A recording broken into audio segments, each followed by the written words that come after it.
Hello, hello, hello. This is the RunDown. A2DRadio.com. Ralph Dellavecchio smiling. Yes, no, nobody cares about your Lakers shirt. Lakers, baby. Yeah, we know. You got your boy. Yeah, and you got the you got the clown too in it. You got the whole ball family circus. There it is. LaMelo was down in front. He's going to stink. I'm glad that you've got the ball family circus and we don't have to deal with it in Philly. Of course, Philly did, just something unthinkable, I guess, from what we were talking about a week ago. I don't know if it was unthinkable, but it seemed like a fantasy, something that we would dream about. Yeah, we'd all love if the Sixers traded for the top pick, but that's not going to happen. So who are they going to take at 3? And instead, a couple days after we get off the air, what happens? They do the unthinkable. They trade for the top pick with the Boston Celtics. Fleece Danny Ainge. I mean, I know Ainge, he got Jason Tatum at 3 when everything was said and done, passing on Josh Jackson after he blew off a workout for him. But at the time, it seemed like it was all going to be a part of the Celtics swinging the multiple draft picks the Sixers gave them to try to get a Jimmy Butler or Paul George. That never happened, or at least not yet. I guess Paul George is still available to be traded for. Just hasn't been yet. But Jimmy Butler on his way to Minnesota now as part of a draft day trade. As we talk about the draft recap, the draft breakdown, the draft review, and a lot of the big things that transpired, obviously none bigger than the 76ers taking Markelle Fultz with the top pick. So you can be happy about Lonzo, be thrilled with the ball family circus. We got Markelle Fultz, okay, and the feds are coming for LeBron at this point. And your Lakers, for that matter, since you want to be all excited. Well, we only play you guys 2 times a month, so. Well, according to Daddy Clown over there, you guys are going to be a playoff team next year. 100%. Oh, stop it. Lonzo makes the team better. Like LeVar said, the Lakers are going to get that ball, then they're going to get that ball. And You guys made a terrible trade giving up D'Angelo Russell. What? You guys got the 28th pick. You got nothing in that trade. We let go of Timothy Mozgov's contract, and Oh, Russell wasn't even going to be able to play in this offense anyway. A week ago, you were telling me that D'Angelo Russell, I told you he stinks, and you're like, no, he's a player. He's a stud. D'Angelo Russell's going to be a good player. He stinks. And he's a snake. But to get the 28th pick, I mean, really, like we got Brook Lopez, broken down, old-ass Brook Lopez. He's better than Timothy So you pretty much just dumped the contract. That's all you did. And then got up of it. Oh, okay. You better hope. Okay. You better hope. LeBron next year. You better hope. Oh, boy. The rundown brought to you by BMW of Atlantic City. We're live in the BMW of Atlantic City studios. It's easy to get 2 minutes off of exit 37 of the Garden State Parkway if you've ever wanted the ultimate driving experience. It's closer than you think at BMW of Atlantic City. 6037 on the Black Horse Pike in Egg Harbor Township. Give them a call at 609-568-9200. We discussed the excitement level going forward, whether or not the Sixers are now a playoff team. You can fantasize about the Lakers as a playoff team, but the facts just might be that the Sixers are now a playoff team in the Eastern Conference. Weak conference, and no reason to think they can't compete for a 7 or 8 seed next year. Because if you think about it, Chicago just traded one of their stars, so they ain't making the playoffs this year. And the whole thing with the Pacers and Paul George, I mean, you don't see the Pacers making the playoffs this year if they deal with Paul George. So, I mean, there's your 7th and 8th seed. Maybe you guys, honestly, you guys might win more than 30 games this year. I'll be happy for you guys. We're going to win more than 30 games this year. Of course we'll win. I think you guys touch 40 wins. So what's this I hear for you used to be a Sixers fan not long ago, according to this Jabri Savoy guy. What happened? He likes talking shit? Well, what happened up here? What happened? Now we I got to wanna explain know. it. Because you want to be all balled up, all Lonzo balled up. You're wearing your Kobe Lakers jersey. When was according to you, you've never been a Sixers fan. Never been a Sixers fan. No, he says that's a lie. Sean Watson used to say it was a lie. By the way, You know what we need? By the way, Frank, do we know what it is today? What is today? It's a Man I Love Fridays. Yeah. MILFs. Man, Oh. I Love Fridays. Oh, jeez. Yeah, see, you weren't here last week to get it. That's what instead of Well, TGIF. I was here yesterday. I was producing your last show. week. I was here last week. 2 weeks ago. Well, why don't you? I thought we were talking about this last week. No, I don't think one bit last week you We were brought talking about how I love Fridays, right, Ralph? I don't It's been remember. the thing now It's for been a few while. weeks. Great conversation. It is.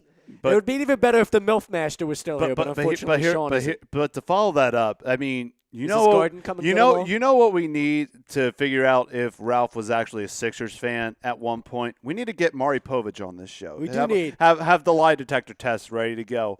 Nah, Jabri's a good kid. I like him. Me and him go back and forth on the book. That sort of stuff, but I've never been a Sixers fan my whole entire life. I don't know about that. 100% truth right there. You know what? We really do need the polygraph test.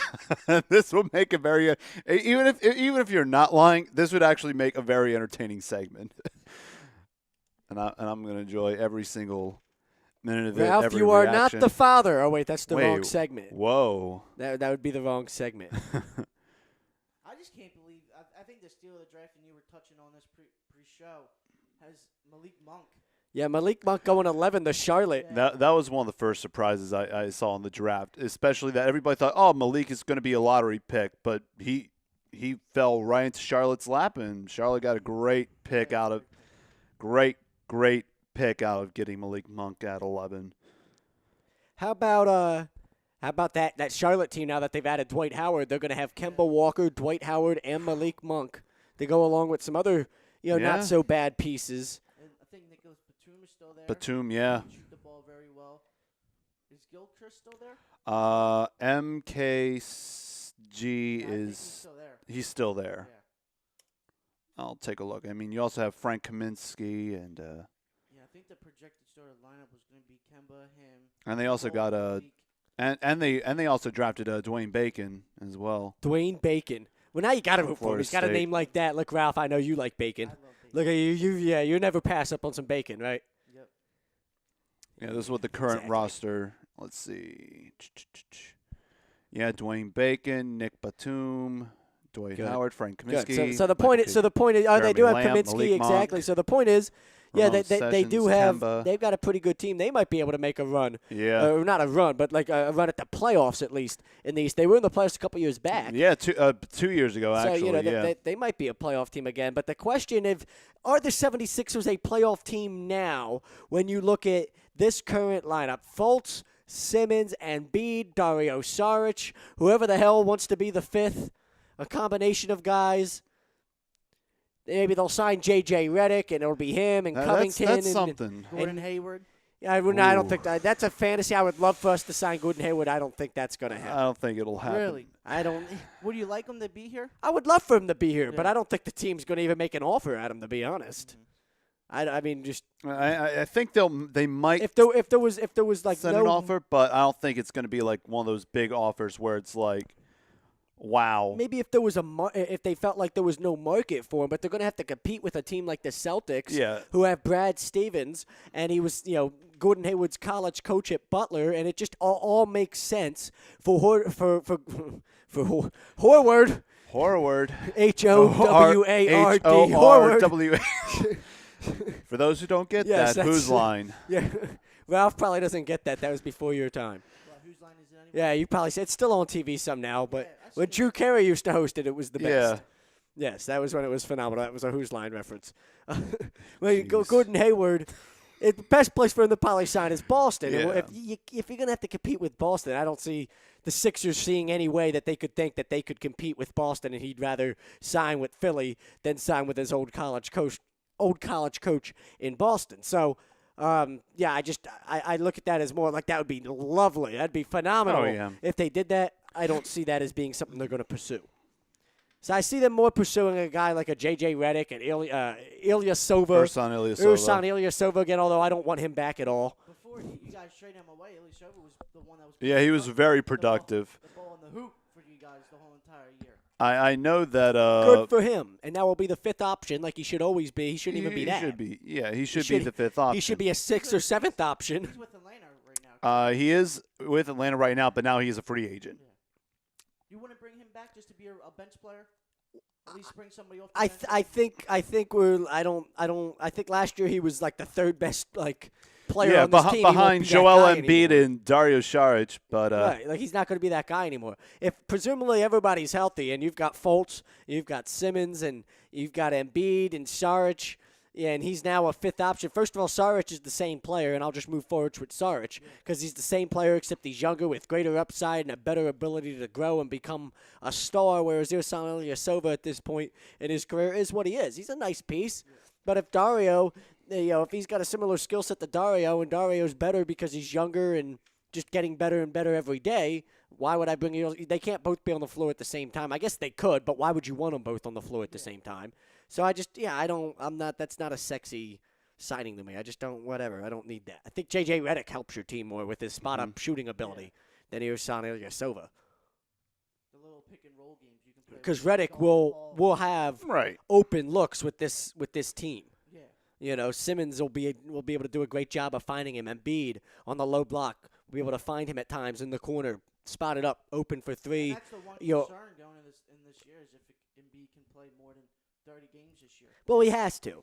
We can't sit here and talk about, well, what if Embiid doesn't play? And, what if 100,000 monkeys escape from a zoo and overtake a whole city? Like, what are we talking about here? Like, okay, I don't want to sit here and do hypothetical questions. I know that might sound like a weird analogy, but who gives a crap? Okay, I'm trying. I'm trying to come up. I was trying to come up with the most outrageous hypothetical question I could. That's. If we're going to sit here and do that like this, then this whole thing's not going to work. Okay, so what if Ben Simmons never sees the floor again? What if Markelle Fultz blows his knee out? He missed 6 games at the end of last year or whatever. What if there happens to be a recurring problem there and he blows his knee out and he doesn't play? Yeah, we can't sit here with that nonsense. It's been too bad for too long. You got to be positive going forward as Sixers fans. 4 years with bad history. Got to be positive now going forward as Sixers fans. Absolutely. Yeah, if Embiid can stay healthy, I think you guys can touch 45 wins. I mean, he's got to play. And that's a playoff team. Yeah. Oh, yeah, in the East? Oh, yeah, 100%. I don't know. That's a 6th or 5th seed in the East. That's what everybody was if they're saying. touching 40 wins, that's a 5 or 6 seed in the East, 100%. But is it going to – but I don't think it'll be enough to compete with everybody else in the East. But if we really defy expectations and get ourselves a 5th seed, then – I'd be very happy with this team. I'm hoping playoffs or at least in the chase for playoffs for this Sixers team going into this year. At least let the young kids at least taste the playoffs, just to let them get the feel of it. And then next year, and then 2 years from now, you can come out and probably get 50 wins. Yeah. I mean, it's all on Embiid this year. Yeah. I mean, Embiid is your centerpiece to this whole team. If he goes down. Because he's the it factor. Yeah, right. He brings the it factor to the equation. He gets it. I mean, look at the way he's won over the city on social media. Yeah. Look at the type of star he is in this city already. He played 31 games. Yeah. He's already that level of star in this city. That's how much he's won over this city. He's got the it factor. He understands it. He gets it. That's why I hate these arguments, this nonsense about, how many games did Markelle Fultz win in college? He won 9 games. No top picks ever won. That's the low amount of games in college. I had an argument with a guy. What's his name? Alan. AJ. We know him well. Me and Frank have known him for a long time. He's the head coach at Cross Christian Academy, their basketball team, which is really what pissed me off even more about it. If I was arguing with Sean about it, I'd know Sean's an idiot, so it just doesn't matter to me. Yeah. Have you had something out of his garden yet? How is Sean's garden going? I haven't even seen his new house yet, to be honest. What's up with that? I don't know. You're family and you haven't even seen the new house yet. Guys, I saw pictures on Facebook. It's a super secret house. He's been showing everybody on Facebook. He's been showing everybody the new house. You haven't got to see it? I want to see the garden. Yeah, I know. I want to taste some of these things that he grew in his garden. Frank, you're a man of gardens. No. Your house has a garden at it. Which one? Which part of the house has the garden? What are you talking about? What are you talking? What is this, Clue? I don't know. Are in the garden with the hoe? With the garden without a condom. Oh wait, no, that's the wrong game. That's not a good idea either. What are you talking about? It's your house. I know it's my house. There's a garden out back, is there not? There's like on the side or whatever. There's like 2 mini gardens and then another garden and then there's a garden on the front. Okay, so what the hell are you talking about then? What do you mean? Which house? Well, it's not my garden though. Well, my mother's garden. You like the hoe around in the garden? Right? I like to hoe around the garden. Who doesn't like to hoe around? I like to eat the things out of the garden too. So. You like to eat things out of the garden? Yeah. Straight out of the dirt. Like to get down and dirty, eat things out of the okay. garden. Go back to muting yourself. I mean, is there, I'll like, pass. Oh God! I mean, that's Eat some things out of the bushy gardens. it was your mother in the garden with the hoe. This Yeah, ain't that was what happened. Yeah. Or was it your father in the garden with the hoe? That's even more controversial. I don't even Since know. we're playing Clue. It's probably the And then word. did your mom catch him? Until next week, we'll find out. Yeah. Stay tuned next week on what happened in the garden on a rundown. So we got a couple of comments, Frank. I know you Shit. said that you think the 76ers are a playoff team. You commented on the Facebook page I did. and said, but the team has to gel Yeah. first. Well, that's why I said, Embiid being the it factor, I think that's all that is taken care of because a guy like Fultz comes in, a guy like Simmons comes in, and they're all, you could tell right away, you could tell right now, they all enjoy the idea of playing with one another. Oh yeah, absolutely. But I mean, you got to factor in. I mean, you have to see all four on a court. I mean, of course, you're not going to see Joel Embiid and Ben Simmons in the summer league. You're not. So you're going to see Markelle Fultz. That's fine, because playing you get first. to see Fultz. So you That's get fine. to see Fultz Now, first. I don't know Now, why we're not what's saying the- Simmons. It's really stupid What's that the Simmons isn't playing in the rule? summer What's league. the rule for summer league? Do the rookies have to play the summer league, or can they pass? I know rookies can play in the summer league. I'm not sure of the full extent because who gives a damn about the summer league? if you're Fultz, do you want to play in the summer league? Of course, you got to play in the summer If you're league. Fultz, yeah, I think of course Yeah. you do because you want to show everybody and Yeah.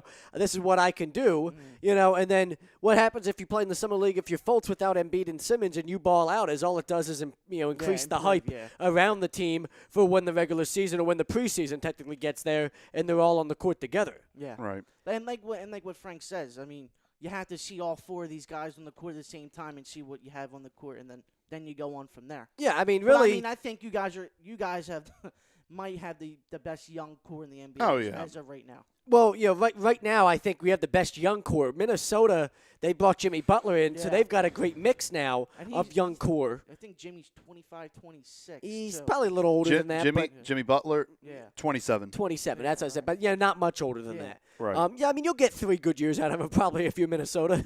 Yeah. Unfortunately, I mean, guys, I don't think he's going to be a player that's going to be balling out past 30 at the same level. I mean, Dwayne Wade's a Hall of Famer, and Dwayne Wade got to 30, and it was kind of like that was when the roadblock started, coming a little bit. So. They should make the playoffs. That Minnesota team should. Well, make they've the got a coach in Thibodeau that can Oh, yeah. that knows what he's doing too. But that I really like that. I felt one of the questions we've got about the draft is we the whole show for the most part. We might talk a little Phillies by the end because that's gotten ugly, and the question needs to be asked if it's the ugliest it's been in our memories because they got obviously a long history. The 30s and 40s were probably the ugliest decades of their 20s and 30s. And part of the 40s, probably the ugliest 2 decades of their existence. But right now, the teams I've seen, it's pretty bad. But This for is the a most pretty bad part, team. we're talking NBA, we're talking the draft, and one of the questions we've got was, what were some of the surprising moments of the draft, potential steals, which teams we thought had the best draft, and I thought Minnesota, take what happened in the draft, who they took in the draft out of it, just by trading for Jimmy Butler alone. I felt like, had probably the best draft. And they were just one piece away. They just needed that one guy Oh, to yeah. get them over Well, the they hump. still have Ricky Rubio too. I mean, Yeah. they've And got especially- Karl Anthony Towns. Yeah. Wiggins is becoming a And the superstar. projected start line is you're going to have Ricky at point, and then you have Jimmy at 2. You have Wiggins at 3, and then whoever wants to play the power forward Right. spot, and then you have Karl Anthony Towns at the center position. That's a good core. Yeah, I mean, out there in the Karl Western Anthony Conference. Towns is a stud. He's on Yeah. his way to being a superstar too. Wiggins and Towns, and then you've got Rubio and now Butler in there. I mean, that's a legitimate, four guy lineup now. They're in the Yeah. Western Conference though. Yeah. Yeah. So. Which is going to be a little tricky because Hey, maybe that's maybe they can make a run at Golden State. It'd be good for basketball, in all honesty. It would. If a team like Spice it Minnesota up a little could bit. make a run at Golden Yeah. State, it would at least be good for basketball. Right. I And mean, and a 40-win team out in the West is a 7, 6, 8 seed. Right. Compared to the East, where a 40-win team out in the East is a 5, 4th seed. You may maybe even touch a 3rd seed if you're lucky. If you're a 4th seed. I mean, if you win 40 games out in the East. But I mean, if Minnesota went all in last night, you could tell they went all in last night, and they should make the playoffs this year. If they miss the playoffs, man, I don't know what. It could be the NBA could be a little bit more fun next year. Yeah. Yeah, Charlotte could be a playoff team. The Sixers, I know. Yeah, the was Sixers brought up. playoff team, right? I mean, Charlotte, heard what they asked Malik Monk. They said your owner, your boss, he's known for still being pretty competitive and likes to challenge some of his players to one-on-ones. What would be your thought about that? He said, "Who wants to challenge me?" They said, "Your owner. He's known to challenge his players to one-on-one. What would be your thoughts about that?" And he said, "I'm going to beat him." He's like, "I'm going to beat him." Well, he was trying to be a little bit funny. Yeah. But, I mean, that's the great mindset to have. I think Michael's going to love that kid. Yeah. And he's got talent. I think he needed to go to the He right does. environment maybe for it all to click. But, hey, having a team that's owned by the GOAT isn't going to, there's no better place that talent maybe could come out. And he's around some players that maybe could help him bring the best out of him, too. He doesn't have to have too much on him right away. And I can't believe I'm sitting there. I'm like, all right, well, maybe the next take him here at 8. Oh, they didn't take him. I was like, oh, my God, he fell all the way down to 11. Yeah. He fell out of the 10th spot I and thought went all the way down to 11. I thought Sacramento would take him at 10. And then Sacramento to have the pulled Aaron first and trade. Malik team And back then they up have Buddy again. Hield. Well, yeah, they'd have Buddy Hield on that team, too. Yeah. Another guy that's a shooter that, according to some people, should have been the top pick a year ago. Look at Frank. That's not who said it. I know, but I know who you're referring I want to. to get into to this Alan Foy stuff, and we'll take a break, and then we'll come back and we'll talk about it. And we can have a long conversation about it. Mm-hmm. He's not as much on board with the process as most people. We were going to have him call in, but I told him instead, why don't you just comment on the Facebook side of things and start a get your opinion out that way, because he's probably 90% of Philadelphia probably disagrees with him. He says he doesn't even know what the process is. Oh, jeez. And a year ago, he wanted Get to on take, the book. He wanted to take Buddy Hield number 1 over Ben Simmons. We'll get into it. And this year he didn't want to take Markelle Fultz number 1. I don't know who he necessarily wanted number 1, but it wasn't Markelle Fultz who wasn't on board with that. So there was a Facebook argument that took place involving. I thought you were going.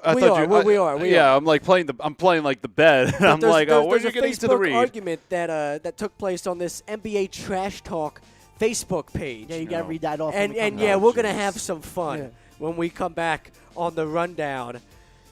This is the Rundown, A2DRadio.com. Zach Barr, Ralph Delavecchio. Frank Vespi's on the 1s and 2s. We're brought to you by Scanzano Sports Center, located at 5 Carnegie Plaza in Cherry Hill, located on the campus of Kings Christian High School, 856-889-3434. Visit their website, www.scanzanosports.com.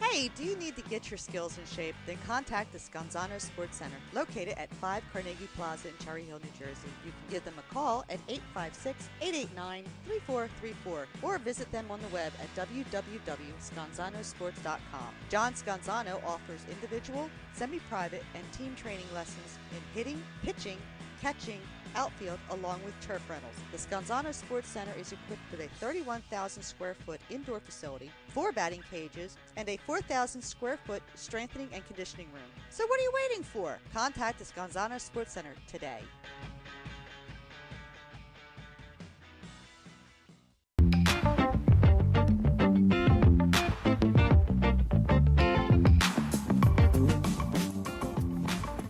A2DRadio.com is sponsored by the Sports Outlet for all your sporting needs. Located 703 Black Horse Pike in Glendora, New Jersey. Give them a call at 856-939-2030 or email them at sportsoutletnj@comcast.net or visit them on the web at www.sportsoutletinc.com for all your sporting needs. The Sports Outlet.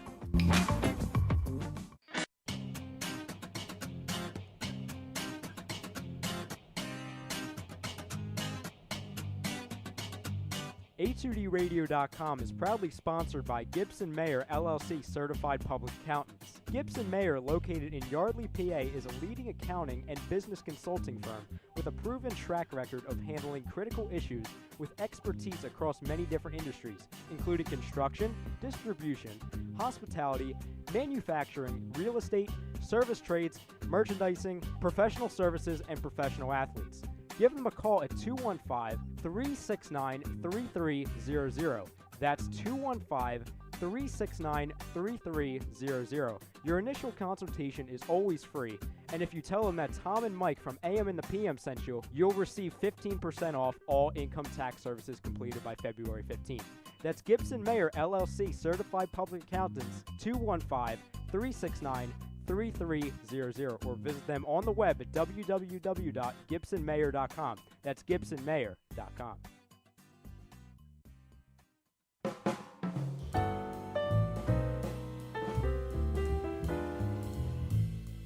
Fellas, you ever come in from that baseball or football game and your woman won't come near you because you stink beyond belief? Then you need Soap Stash. You should never settle for a generic hygiene product that only covers up the stench. Treat your skin with the best nutrients. Feel clean with the only soap you'll need. The highest grade carrier oils are ingrained in all of their products, which are 100% natural and terrific for your skin.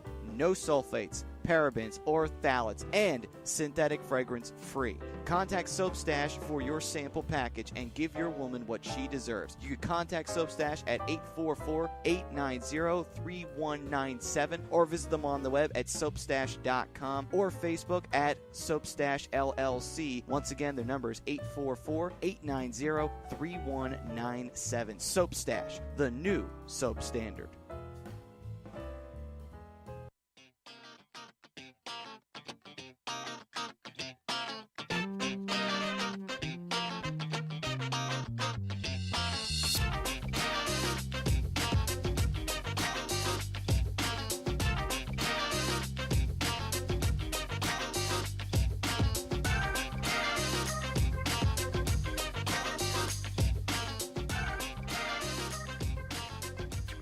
Get off your phone, Ralph, as we're back I'm reading something on the about rundown Oh, boy. on A2DRadio.com. The camera's on you, Ralph. I was reading stuff about the summer league. Show off those locks. You know, come on, you got that. You spent all morning on your hair. Don't act like you didn't. You knew you were going to be on camera. You're disappointed now because you thought it was going to be Facebook Live and your mom was going to be able to watch and see everything. She's still watching. She's still watching? Yeah. My grandmother, too. Your grandmother. There we go. Grandma Delavecchio? Is that? 84 years old. That's phenomenal. Grandma Delavecchio. See, this is, Oh, wait, another thing I forgot to bring this on. they don't mind the language or anything? Do they find that funny? Yeah. They do? Oh, That's awesome. lovely. They're all Italian? There we go. Now, only if my Italian family watches the My shows. grandmother was born in 1930, so she saw a lot of sports. You know, all the great teams. Oh, She okay. won the finals. And I think it was when Golden State won the finals, and she turned to me and said, "Ralph, I've never seen a better basketball team than this." Look at that. Well, hi, Grandma Delavecchio. We appreciate you watching. That's awesome. Your grandma ain't probably that sits at home cursing me out for not letting you talk Nah, enough. it's fine. If you don't let my Ralphie talk more, where is that studio at? I've got the wooden spoon ready, cocked and loaded. There She we used to hit go. you with a wooden Yep. spoon when you were young? Oh, That's an Italian family. Frank, It I mean, is- you- it is an right? Italian family Frank thing. can speak to this. I never got the wooden spoon treatment, but it does exist. it runs in the family, though. I'll tell you It that. runs in the family, but I never got the wooden See, spoon. that's why you're so soft. See, you didn't get your ass beat when you were young. Well, That's why you're soft. my Italian grandmother, SAWFT.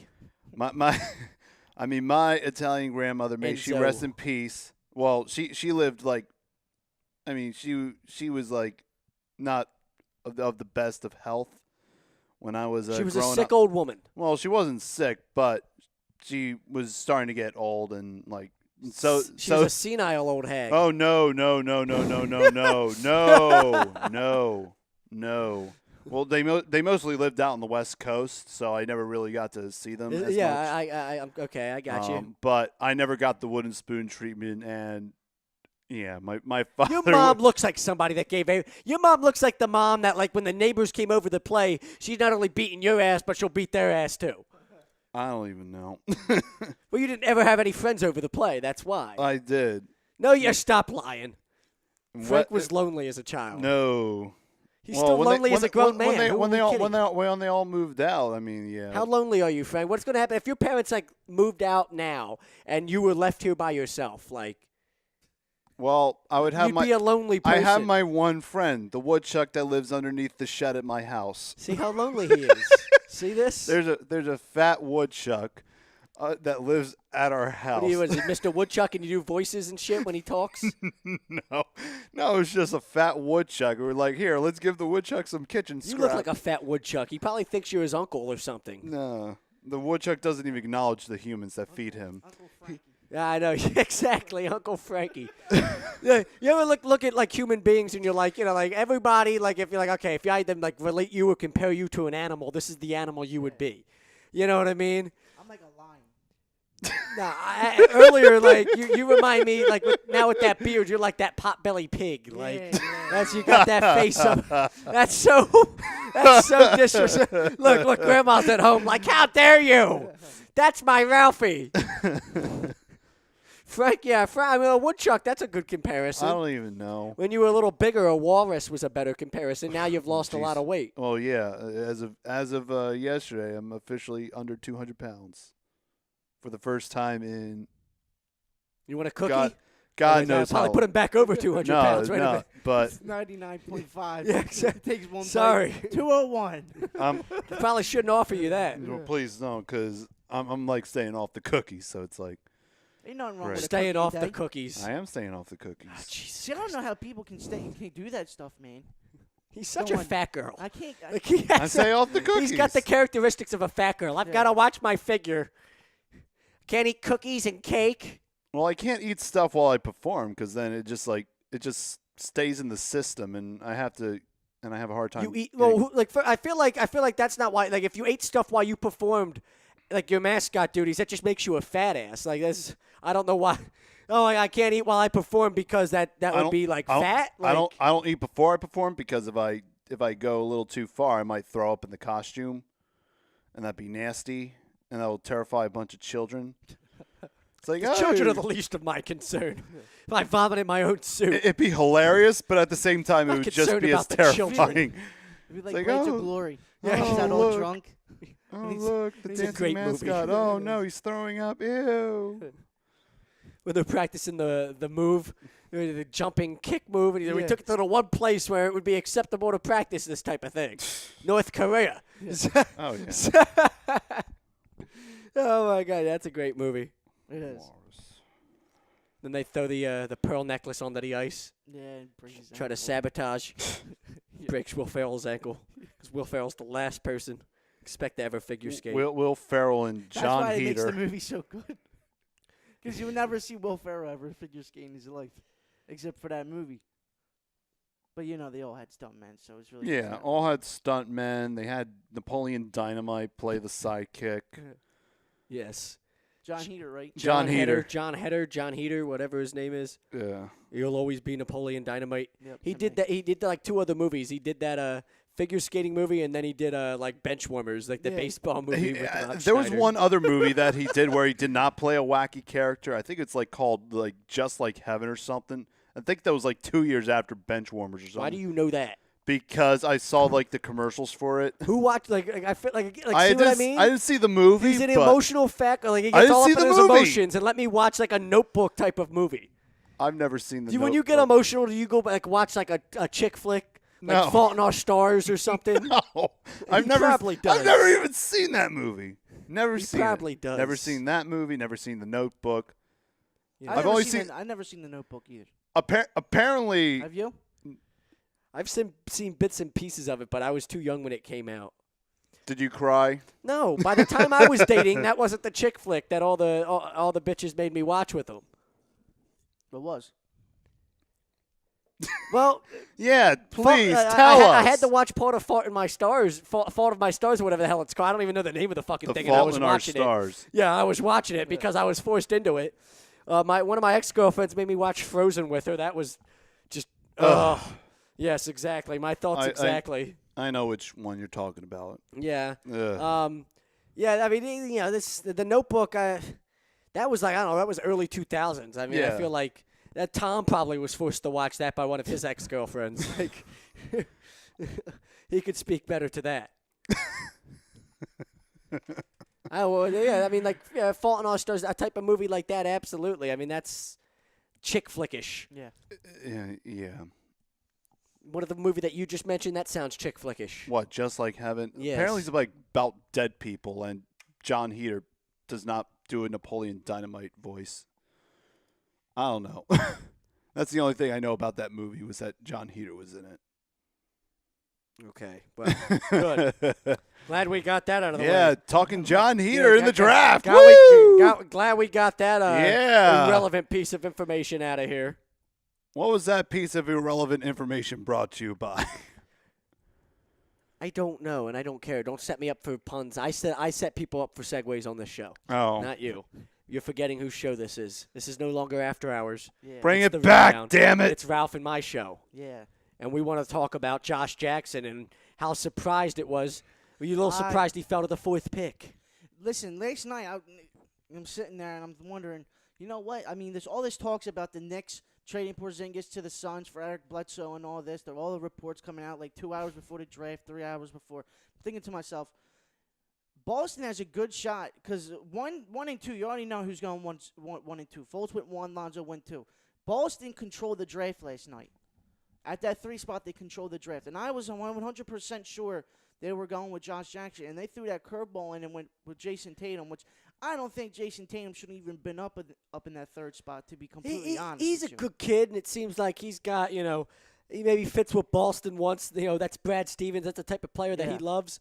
A kid like that. I think, he can shoot it. The kid's got some upside. I just thought, there's a chance Josh Jackson could be the best all-around player in this draft. And I think if Boston actually... I know you think Lonzo's the best player in there, but no, that's... I'm just piping it up. Don't worry. Lonzo, Lonzo not could be a that good player, but yeah. Josh Jackson all the way around, could be the best player in this draft when everything is said and done. And he's playing in a place in Phoenix where there's just no pressure on him at all. And he's got Devin Booker who can flat out score. Oh yeah. And the thing is, I was sitting there, I'm like, okay, well, if Jason Tatum goes here, then I think, the reports are coming out that the Knicks love Josh Jackson, so they put a package deal to send Porzingis to the Suns. So I'm like, okay, well, if Jason Tatum goes 3, then Josh Jackson's a New York Knick. And then, well, that trade never went down. You saw what happened. Josh Jackson became Phoenix Suns. And like you said, there's no pressure out there in Phoenix. There's absolutely no pressure out there. He can play. Him and Devin Booker, that's a good 1-2 punch. I don't know if they've got much else. Yeah. But, it's two exciting players right there. Jackson, I heard, compared to Kawhi Leonard and guys like that. If he turns into a player like that, he probably won't be in Phoenix for long. He'll probably go somewhere more relevant on like a big free agent contract or something. And then I'm just still shocked that Malik Monk went 11. That was the biggest. Well, steal of the draft. that's my point about this being a deep draft. Okay, It was very top. It was very top heavy. yes, well, I don't know, but Malik Monk went 11. Like, Yeah. That's a deep draft. If you're finding stars at 11, like that's a pretty deep draft. Like Giannis being the 13th pick in the draft the year he went. Giannis Antetokounmpo. Giannis Antetokounmpo. Whatever the hell you want to pronounce it. Yes. The 13th pick. Yeah. That's Devin Booker, deep draft. Got a guy like Devin Booker becoming a star. That deep, that late into the. Klay Thompson was the 11th pick one year.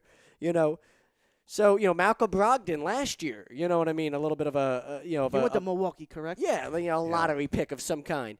And maybe even a little bit later than what would be considered a lottery. This is a deep draft, and it's a great segue into this conversation that I was having on NBA Trash Talk, because that was all part of the argument I was having with one Alan Foy, basketball coach at Cross Christian Academy. First of all, the post is about this Joel Embiid tweet. We all know he's not, he's a social media goat. Yeah. We've fallen in love with him in this city.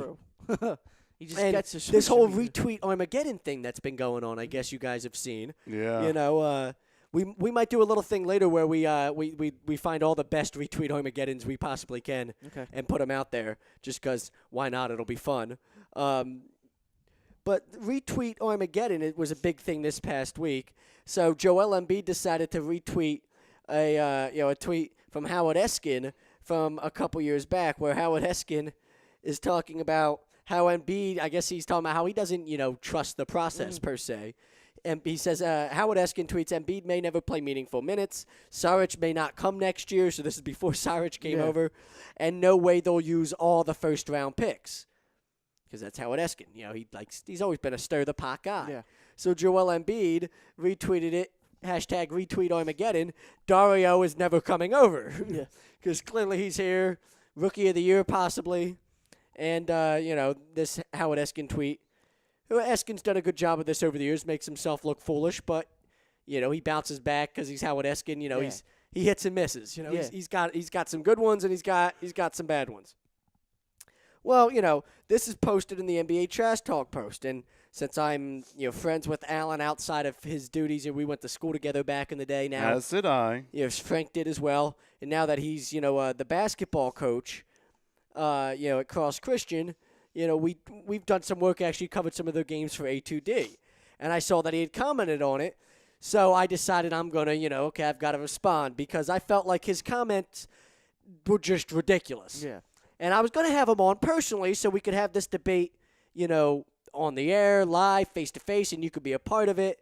But then we decided we won't have him call in. Instead, we're just going to we're going to read through some of these comments. Have a play-by-play. And we'll have a little, we'll play a little game involving the NBA Trash Talk that was going on this forum.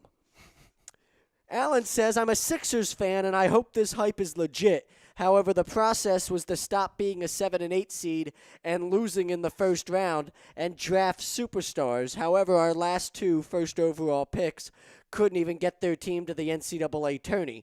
Fultz won 9 games, not exactly a guy who makes his team better.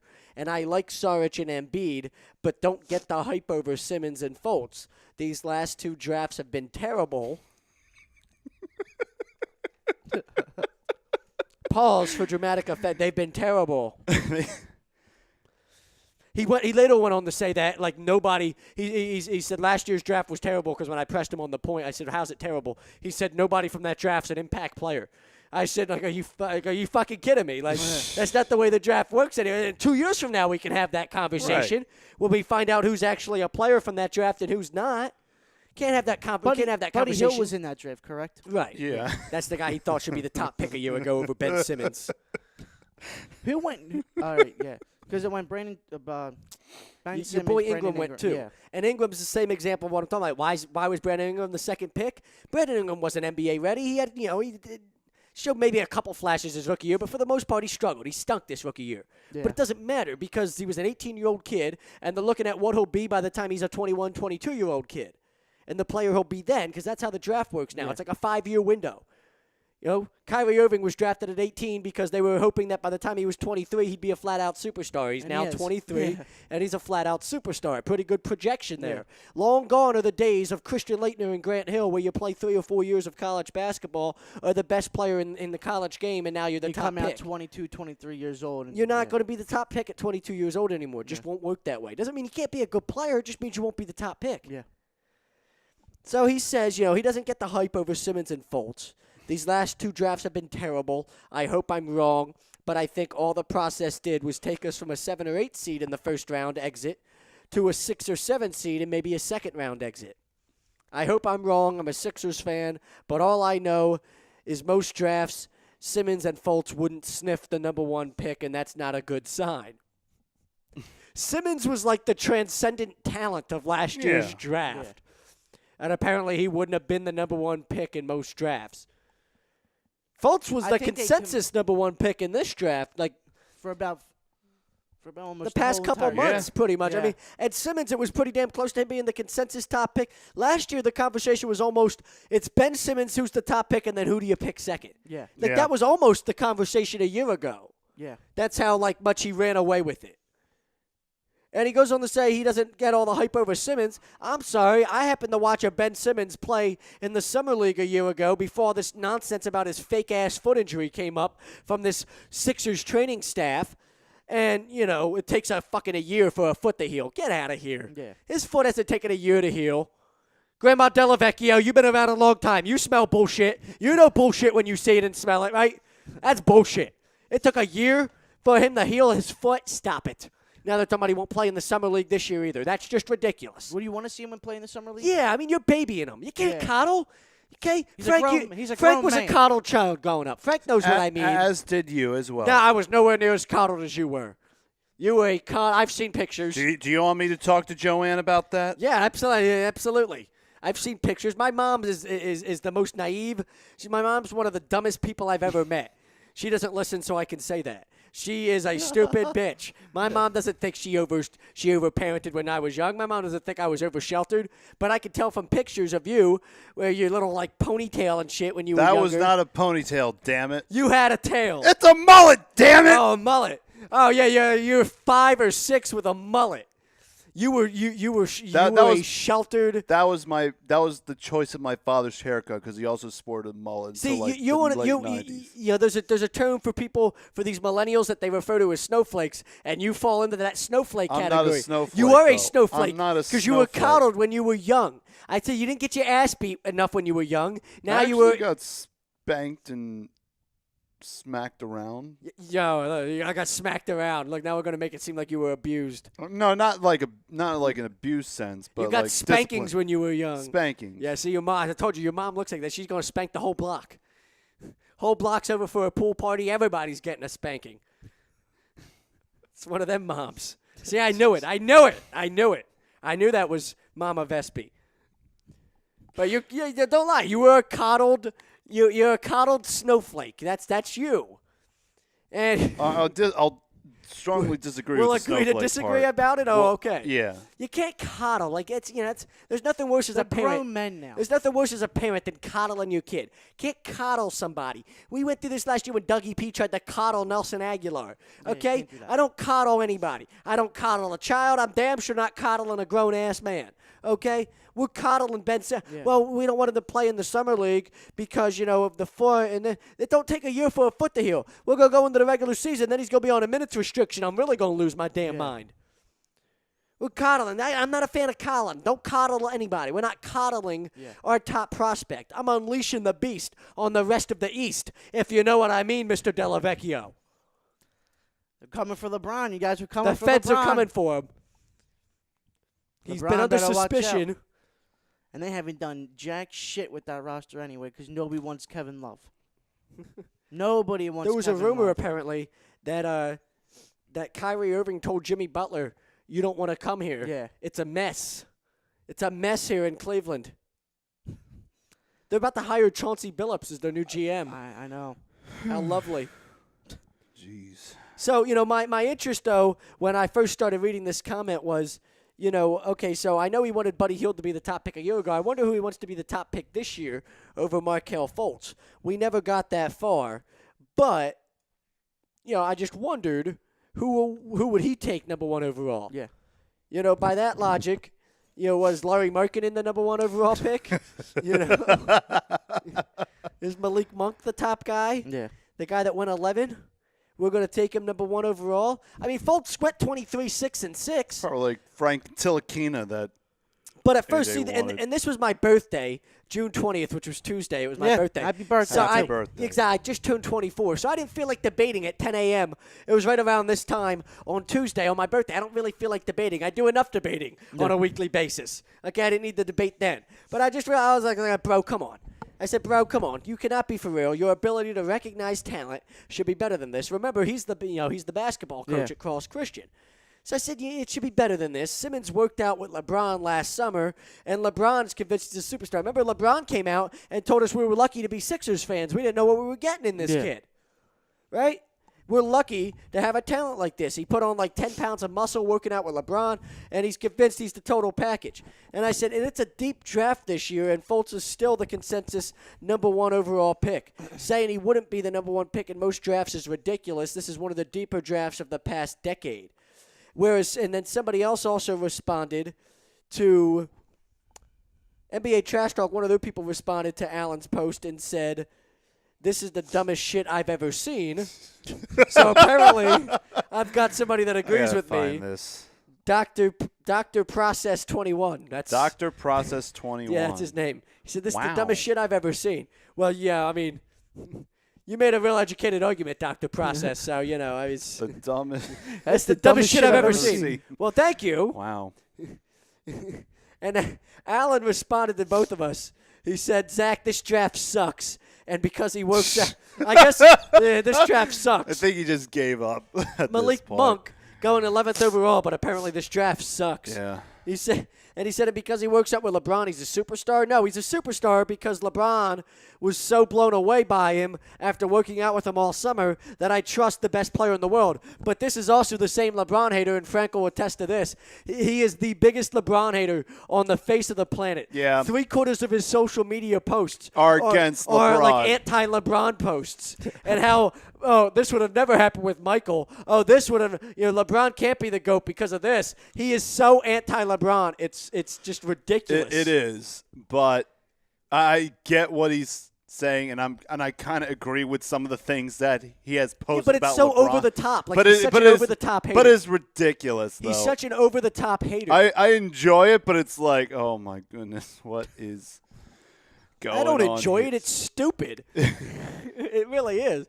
It's enjoying because it is stupid. He's like, LeBron's a top 10, probably even a top 5 player of all time. But no, there are no buts. Like, unless you want to say, like, how, like, funny his receding hairline is or things like that. Like, those are good butts. He's gone bald. He's like, he's on the, he's so soft, and it's so funny how soft he can be at times. All those things are funny. The faces he makes when he thinks he was fouled, all those things are funny. Yeah.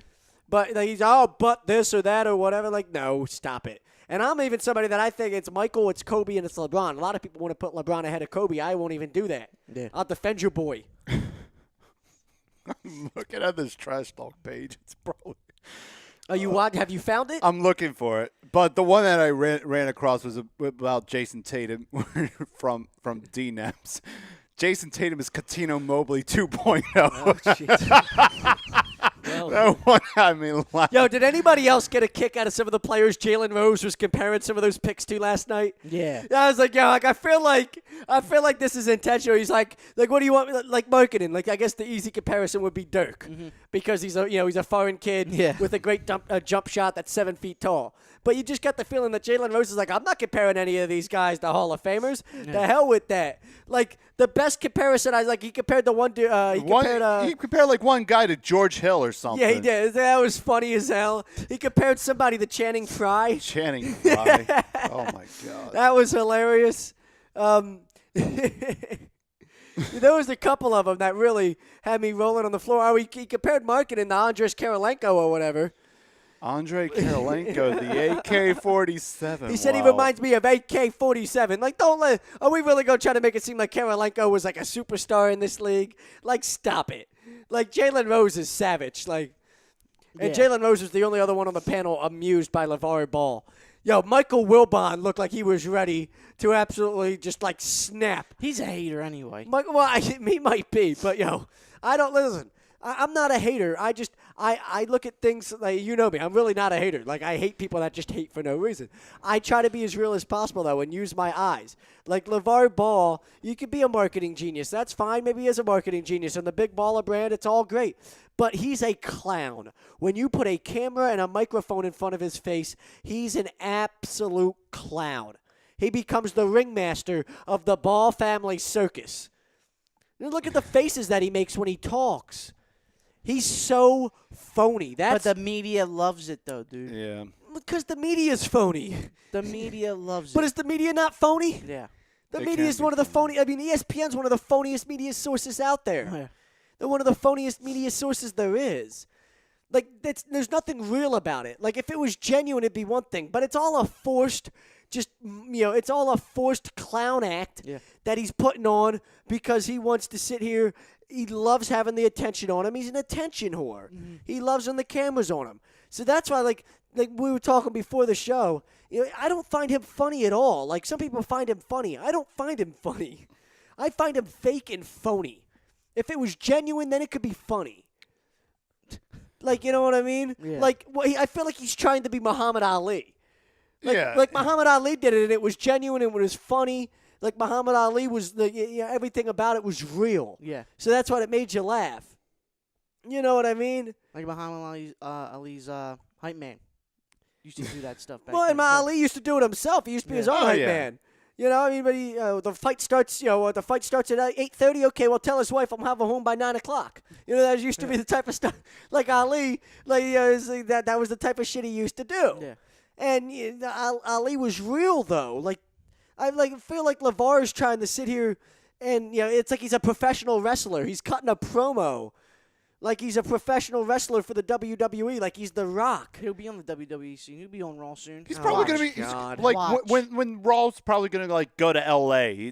It's gonna be the first thing. You're gonna have like the LeVar Ball, Titantron, That's what's him walking down the ramp with all that like swagger. that's what's not funny about it to me. Like he's straight up as a professional wrestling character. Like That's probably what it is. Maybe it's like all one elaborate ruse. Wait, that's wait what till it's I'm saying. wait till it's like some plot by like Andy Kaufman. It's Well, I like, don't think that's the case. hi, I'm I not just think he's dead. an idiot. Thank I you just- very much. nobody knows what the hell you're talking about, Frank. Of course, nobody knows what I'm talking about. I'm Nobody a has I'm no a fucking fucking clue. 40-year-old trapped in a 24-year-old's body. Nobody has any clue. But yeah, I mean, like it's like he really is. Like there's nothing genuine or real about it. He's a clown show. He's a professional wrestler cutting a promo. Well, Like- the media loves it, and ESPN loves it. That's so because I mean They fall they're for fake. everything They're just as anyway. phony as he is. they fall for everything anyway. So I wish Lonzo would just reach over and slap him. Like be like, Dad, just shut the hell up. Yeah. Shut up, you stupid ass. What are you doing? Like even when I What are was you like talking about? even like when I was watching the Lonzo pick, I'm just like, wait till like LeVar goes up on stage with him, tries to like steal the stage like that Kanye West moment at the that VMAs. would be funny though. That would be that's LeVar. It would be hilarious, but at the same time, it's like, come on, Like like when man. Kevin Durant was accepting his MVP award and he's thanking his mom and saying you're the real MVP. You're the real MVP. Like Lonzo would be accepting the MVP award and his dad would he'll be accepting the Rookie of the Year award. His dad will run up on stage and take it from him. Or it could be the MVP award and his dad will run up on stage and take it from him and be like, hold on. You can have your moment in a minute, son, but I'm the real MVP. I'm the real MVP. I'm the real MVP, and the big baller brand. and also LaMelo real and MVP. LiAngelo, they also the real MVPs. You're gonna see them in. It ain't just Lonzo that's the Yeah. real MVP. It's the whole big all- baller it's brand. all- it's the all- whole family. Yeah, and then he's We the real MVPs. and then he breaks out the shoes. Yeah, you can buy these shoes too. These are like $595. Listen, the Lonzo 2.0s have gone on sale. Okay, Yeah. they now on sale. We cut the price. They now down to $425. You could get them right now, your own pair for $425. And if you can't afford it, you just not big balling. Just think about how clownish it sounds. Yeah, The media It's not loves even it. funny when I say it. And the media loves it. The media loves anybody who's an attention whore. If you love milking attention from the camera, the media loves you. mm-hmm. At the media, the only people that can let LeVar go away is the media. That's never gonna happen until all three kids are out of the league. Sorry, but I Or think- if some or I'm sorry, but I if think some Lonzo's the only one that actually has potential out of the three. LaMelo. Your future Lakers starting lineup is like the whole Ball family. Yeah, LeVar's I the don't- head I don't- coach. I don't think it's gonna happen like that though. LeVar's going to get promoted from his AAU job to the head Yeah. coach of the Lakers. Be the assistant. He'll be Luke Walton's new assistant. Give it 3 years. Give it 3 years. He'll be Luke Walton's Nah, new but assistant. I think Lonzo has the more potential out of all. Yeah. Out of three of them. I mean with LaMelo, it's like He's a wild card, dude. he's a wild card, like because I know he's going to go to UCLA. Both the younger He brothers. stinks. He's not going to UCLA. No, they both committed. Yeah, that's Both all. balls That's committed. fine. And then they can pull the commitment once they get better players that commit to them, because that's the way college recruiting works. We're going to over-recruit because that's just how it works. Right. And if you're the odd man out, you're the odd man out. And once they find better recruits, he's going to be the odd man out. He ain't playing at UCLA. He's playing at like UC Santa Barbara. Like, You're going to make him a gaucho. You He'd be playing at Utah. yeah, like he'll go play San Diego, San Diego State, well, it's just an okay basketball off the program. bench. Los Angeles Community College. Coming off the bench. University of Los Angeles. He'll be playing at WLVU. WVU. It's a CSI reference. Southwest Louisiana State. Yeah. Something like that. UNLV. Oh God! Don't LaMelo, yeah, he don't stinks. put another Ball family member in Las Vegas. Why not? With the circus, are they not? Oh yeah, you're just gonna add more to Just that another circuit? entertainment act. The Oh, circus Just one has more entertainment Penny. act. Yeah, now Circus- opening. The circus is here, baby. Now opening at Circus Circus. It's the Ball family. Cirque de Ball or whatever it is. Cirque de Ball. Yeah, that's what it would be. I would totally pay to watch that. I'm not paying to watch. I'm not paying to watch anything. I'll watch it if I was like family related. If I was like I'm not completely paying for your shoes. Not paying for tickets to your game. You're gonna get a pair of Lonzos, aren't you? No. that's the shoes is. Grandma Delavecchio, we know what he wants for Christmas. Woo! $495 pair of sneakers. Get on it. It's a lot of money for just a pair of sneakers. Yeah, I can't believe. Like, there's some people out there paying rent. Like, and that's like, almost like their entire monthly rent. Yeah. Like, there's some people out there paying $600 a month for rent. And we're going to pay $495 for a pair of sneakers. And LeVar's just going to sit there and be like, hey, well, if you got to pay rent, I guess you just ain't big balling. Like, what the fuck are you talking about, LeVar? Like, $495 is insane. It is. That's, like you said, that's somebody's rent, man. You just ain't big balling, I guess. Or, like, you're just a fucking idiot. Like, you got to love him, though, dude. He is a no, you don't have to love him. He is a marketing genius, though. I just Great, love that's fine. What's it have to do with the fact that he's a tool bag when it comes to the whole basketball side of things and his son? Let him market off camera. He doesn't need to be on camera with that nonsense. Well, don't know what to tell you. Hold on. I'm back to the part where Alan says I'm just stating facts. What kind of facts? He said this draft sucks. I'm just stating facts. For two possible superstars, neither got their team to the NCAA tourney. Simmons couldn't make his team better than teams like Florida Gulf Coast, Austin P. Don't know who that is. Well, that's because you're an idiot. They play in Tennessee. UNC Asheville. And they play in the Ohio Valley Conference. He's like, and Fultz won 9 games. Also went 4 for 18 in an around-the-world three-point format at the Sixers workout. Oh, my God. I love the – oh, Ralph, God, hold the phone. Can't draft him because he had a shitty workout. You know what happens? You know what happens when you draft somebody because they had a phenomenal workout? You become the Oakland Raiders, and you draft Darius Hayward-Bay because you were blown away at his workout, even though the guy can't play. Yeah. I don't give a fuck what happened at his stupid workout. Okay, I really don't. It's all about when the lights come on, man. He was flown out last minute. Didn't even think he's working out for the Sixers. They bring him out there last minute for a physical to get examined by doctors and to have a workout and everything else. And we're worried about the fact that he went 4 for 18 from 3. I don't care. I don't draft you based on the fact that you're a workout warrior. That's how you end up getting fooled. It's about when the lights come on. That's how you end up with Greg Oden instead of Kevin Durant. Yeah. Because because Greg Oden was a workout warrior and Kevin Durant couldn't bench press whatever the hell they're supposed to bench press more than 5 times or whatever it was. Yeah, whatever you're supposed to bench press, he couldn't do it 5 times. He struggled to bench press it. So we're going to take Oden number 1 overall. And now, halfway through the rookie years, we knew that was a mistake. Yep. Halfway through the rookie year, you knew, they made a mistake there. Durant's the better player. Oh, yeah. You knew it. Yeah. So I'm not worried about, he was 4 for 18 in his workout. I don't care. Greg Oden, baby. Greg Oden. Then he goes on to say, he said 4 for 18 in around-the-world three-point format at the Sixers workout. Honestly, Zach, I could have done better than that. I'll put money on it. I got $500 that you ain't going to go 4 from 18 from around the world in that Sixers workout. 4 for 18? Yeah, they were playing. They were putting him through drills and different. It's not like he's just wide open. It's not like they're just stand there. We'll pass the ball to you. Honestly, I don't care what you do in the workout. To me, it's all about when. Yeah, exactly. Yeah. I'm not looking for how many shots you make in a workout. I'm more worried about other things that I'm looking for, other things that I see. Like there's other things you look for in a workout. Like I'm not just worried about how many shots you buried. That's not everything that goes into it. Yeah. Really, Malik Monk apparently didn't have a good workout for us either. Lonzo Ball didn't have a good workout for the Lakers his first workout. They said he looked out of shape. Really, Josh Jackson didn't even work out for the Celtics. Yeah. So they're going to take Jason Tatum, who might end up being a good player. Yeah. But Josh Jackson could end up being the best all-around player in the draft, and you took Tatum because he blew off your workout. Yeah. It's as bad as trying to trade Porzingis because he blew off an exit meeting. I'd blow off an exit meeting with you too, Phil. That's a mess. Yeah. They're such a mess. And it's not fixable. Oh, no. But they're not just everybody puts the blame on Phil. It starts with ownership. James Dolan is just a flat-out He's an eyesore of an owner. Like he went to he had his band last night. He I know. the draft to go- James Dolan. He's arguably the worst owner in sports. Yeah. He's bad. And then I'm not surprised that Phil Jackson's running into the ground. How do you let Phil Jackson run that shit into the ground? Yeah. Like, how does that happen? How do you Right. not step in at some point and just be like, you know what, Phil, this isn't working out.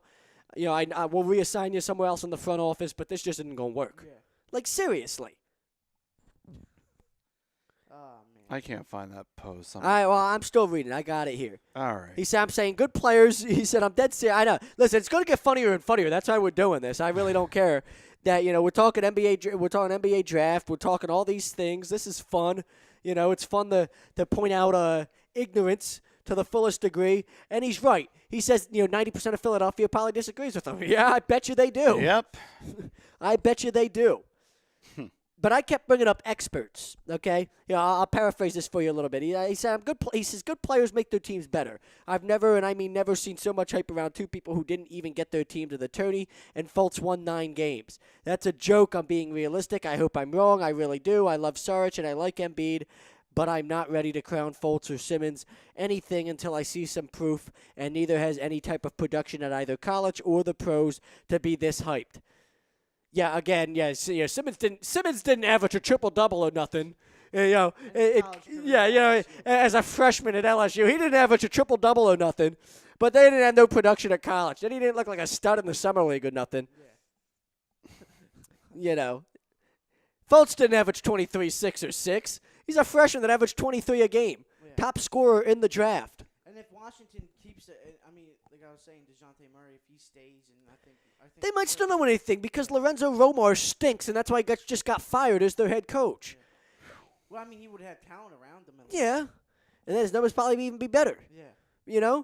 But, they fired Lorenzo Romar because he's able to recruit, but they never win anything. He's had a lot of great players in there. Isaiah Thomas played there. Fultz has been there. You mentioned the 2 names from last year. A lot of great talent in there. They just never won anything. Last time they went to the tournament was 5 years ago. Yeah. Even with the 2 names you Yeah. mentioned from a year ago.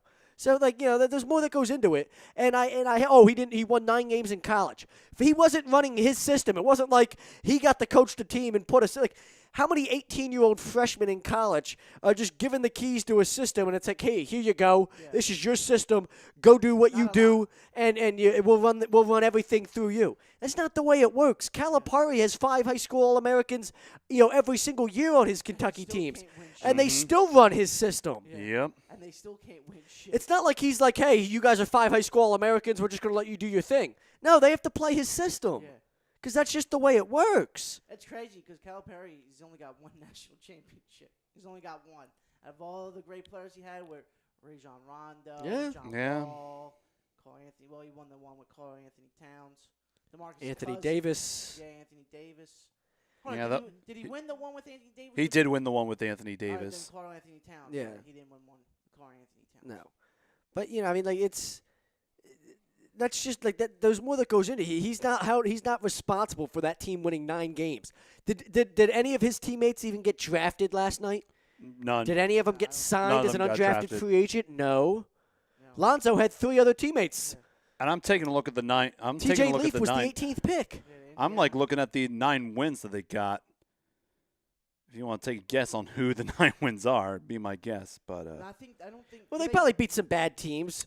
Austin P and UNC Asheville. nope, They lost to those teams. they didn't have them on their schedule. How I'll many- run How many wins did they get in the Pac-12? in conference play? 2 wins. They got 2 wins in the Pac-12.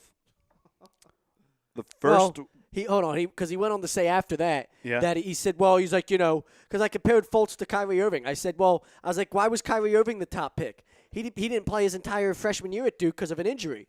He was the top pick, not because of what he did in college, but because he was projected to be a superstar 3, 4, 5 years down the road. And that's what ended up happening. He's now a flat-out superstar. That's why he got drafted at 18 as the number 1 pick, not because of anything he did in college. And he said, he's like, well, I've heard Fultz been compared to Kyrie Irving. He's like, I'll give you that. That's a legit comparison. He's like, but I also would say that that the talent that Duke played in college is better than the talent that Fultz played or Simmons played. Like, are we for fucking real? Like, what did he play at Wichita State? Like, for real. Like, he played at Washington. UCLA went to the Final Four last year. and Oregon. Yeah, and Oregon went deep into the tournament. USC also snuck into the tournament. So they didn't, they didn't And play any Arizona. competition. They lost all the good competition. Yeah. That's not on him. Why is that his fault? He did his part. And he went to Washington. Oh, and they lost to Gonzaga, the Well, national there you go. runners-up. Exactly.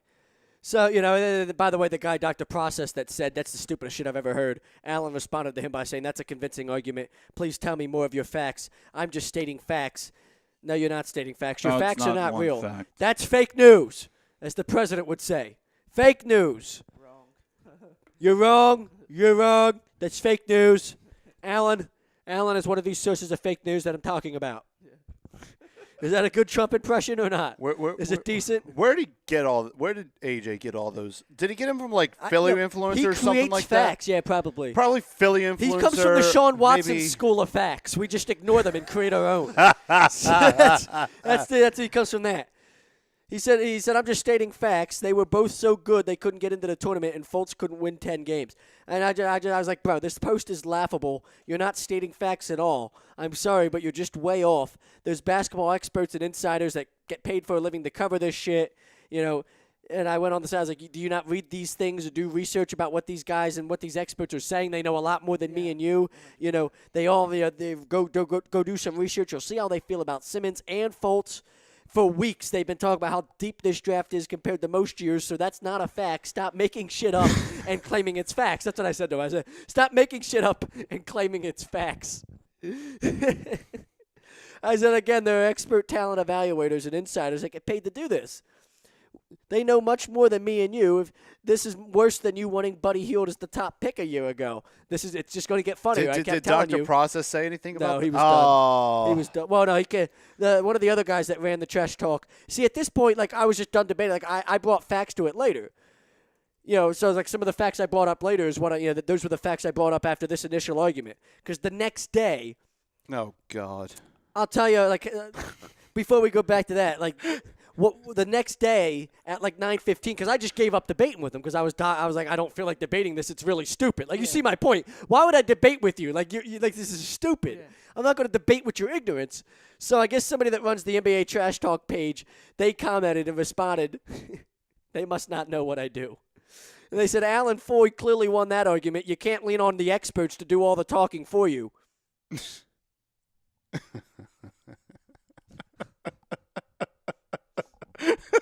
So am I not supposed to base an opinion around what the experts and people that are that have like Adrian Wojnarowski? Am I not supposed to base my opinion based on something that Adrian Wojnarowski says? He's the most respected source as far as covering the NBA goes. He said, but this guy says you can't lean on experts to do all the talking for you. Whether Allen is right or not, he at least stated facts in his argument. No, he didn't. There was no facts. My guy, Zach, you ain't said nothing in this whole convo, which I responded to. I said, I really didn't feel like debating it. I said, Alan and I have debated this type of stuff in person for a long time because we went to high school together. Yeah. I said, a year ago, we had a similar argument about Ben Simmons. He knows my opinion. When Simmons gets on the floor, he's a transcendent talent. Embiid and Simmons are franchise changers, and I just don't feel like debating it anymore. So... And at that point, I invited Alan on. That's when I invited him on the call on the show. I'm very interested on what he's going to say about next year's upcoming number one pick, I don't Michael know. Porter Jr. Going to Missouri, Where they're which gonna win last like year they 15 won games. they went 8-24 last year. Yeah, they're going to win 15 games this year. Yeah. He didn't make his team better. Well, they won twice the amount of games they did a year ago. So, I mean... But, I pretty much said, I just told him, I said, this is worse than you wanting Buddy Hield as the top pick. And here's where it's starting to get really funny now, Ralph. God. Okay? Listen up, Grandma Delavecchio. You'll want to hear this. He said, Zach, Simmons and Fultz not making the tournament is not a fact. He's like, so them making the tournament isn't a fact? He's like, Fultz winning 9 games isn't a fact? He's like, Simmons couldn't propel his team over some of those colleges I mentioned to get him into the tournament. That's not a fact? He's like, Fultz being a wing player and shooting 4 for 18, doing his workouts, that's not a fact? He's like, I guess I don't know what a fact is then. He's like, there's absolutely no facts or evidence at this time to suggest that Simmons or Fultz is a superstar. Okay, you could call him whatever you want. The fact that he won 9 games might be a fact, but it's irrelevant. It has no bearing on this, this Absolutely argument. nothing. It means nothing as far as to whether or not Fultz is going to be, And you the know, only- the a only superstar going forward. The only reason why they didn't win more games than they go to the tournament, well, because Fultz didn't have he didn't have pieces around them, and Simmons didn't have any pieces around him. That team was ass. Both Yeah. of them team was Both of them were awful. Yeah. Simmons had one other pro player, got drafted in the second round. Yeah. out of Quarterman. LSU. Yeah, Quarterman. And, you know, Washington has nobody, and they just fired their coach. That's how bad they are. And LSU fired their coach. So, you know, it tells you a lot you need to know there. But, like, certain things are just irrelevant. Like, in this, I think I understand where he's coming from a little bit. I just think he's got it ass backwards. Yeah. Like, if this was 20 years ago, you know, 20 years ago, Buddy Hield, last year's draft, if this was 20 years ago, Buddy Hield might have been the top pick in the draft. Yeah. Because he's coming out, he's a senior that just had a hot run through the tournament, averaged 25 points a game, whatever. He might be the top pick. 20 years ago, that was still going to be the case. Today's basketball, today's NBA, that's just not the way it works. Everybody's got 18 and 19-year-old kids on their team, and it takes them 3 years to develop into anything. You have that when you're drafted in the NBA, you have that 3 to 4 year window to see what you can become. That's the way it works, and I'm not saying I like it, but part of that is because of the broken system that is the NCAA. And I went on to bring this up at some point. You know, I said, listen, and Frank will tell you, I've said this now for a couple years. I feel, and I continue to gather more and more evidence to make it even a better argument. If you want to fix this, if you want to fix there being a bunch of 18-year-olds like Brandon Ingram. Yeah. Brandon Ingram could be a really good player at some point. But last year he was not ready to play in the NBA. And that's why he came off the bench later. Just was not ready. Yeah. Yep. He could have spent a whole nother year at Duke, and it would not have mattered. He would have entered the draft this year, would have been more ready to play, could have stepped right into a lot. But that's just not the way it works anymore. 20 years ago, if you weren't ready, you stayed in school. Now you just come out because there's upside. But I said, you know, this is the way the system works. The one-and-done system that is college basketball. Kids aren't worried about going to colleges. Like the top prospects, they're not looking at colleges. You mentioned Michael Porter Jr. or whatever. Reason he went to Missouri is because his dad just got hired to be the assistant there. That's part of it. Yeah. But Simmons went to LSU probably because they decided to give him more money than anybody else. Yeah. Probably because they bought mommy and daddy a bigger house than anybody else would. Or mommy and daddy has lots of money, and they're put my kid as the Or starter. whatever. You know, like college recruiting in college sports in general is dirty. We all know this. Mm-hmm. It's always been dirty. And the biggest, dirtiest recruiter, I would say, is Coach K.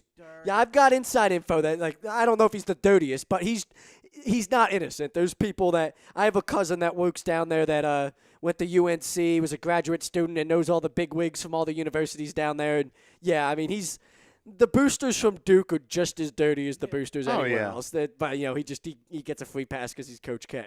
But yeah, they're just as dirty as anybody else. But you know, when you look at today's NBA, like kids aren't worried about, you know, going to a school where they can win, you know, or, you know, they're not worried about the classes that they're going to take or what they can major in or the campus environment or the living environment or, you know, where they might be staying at or what's going on around campus. They're not worried about any of that because they just know I'm there for 1 year and then I'm immediately jumping ship to the NBA and I don't care.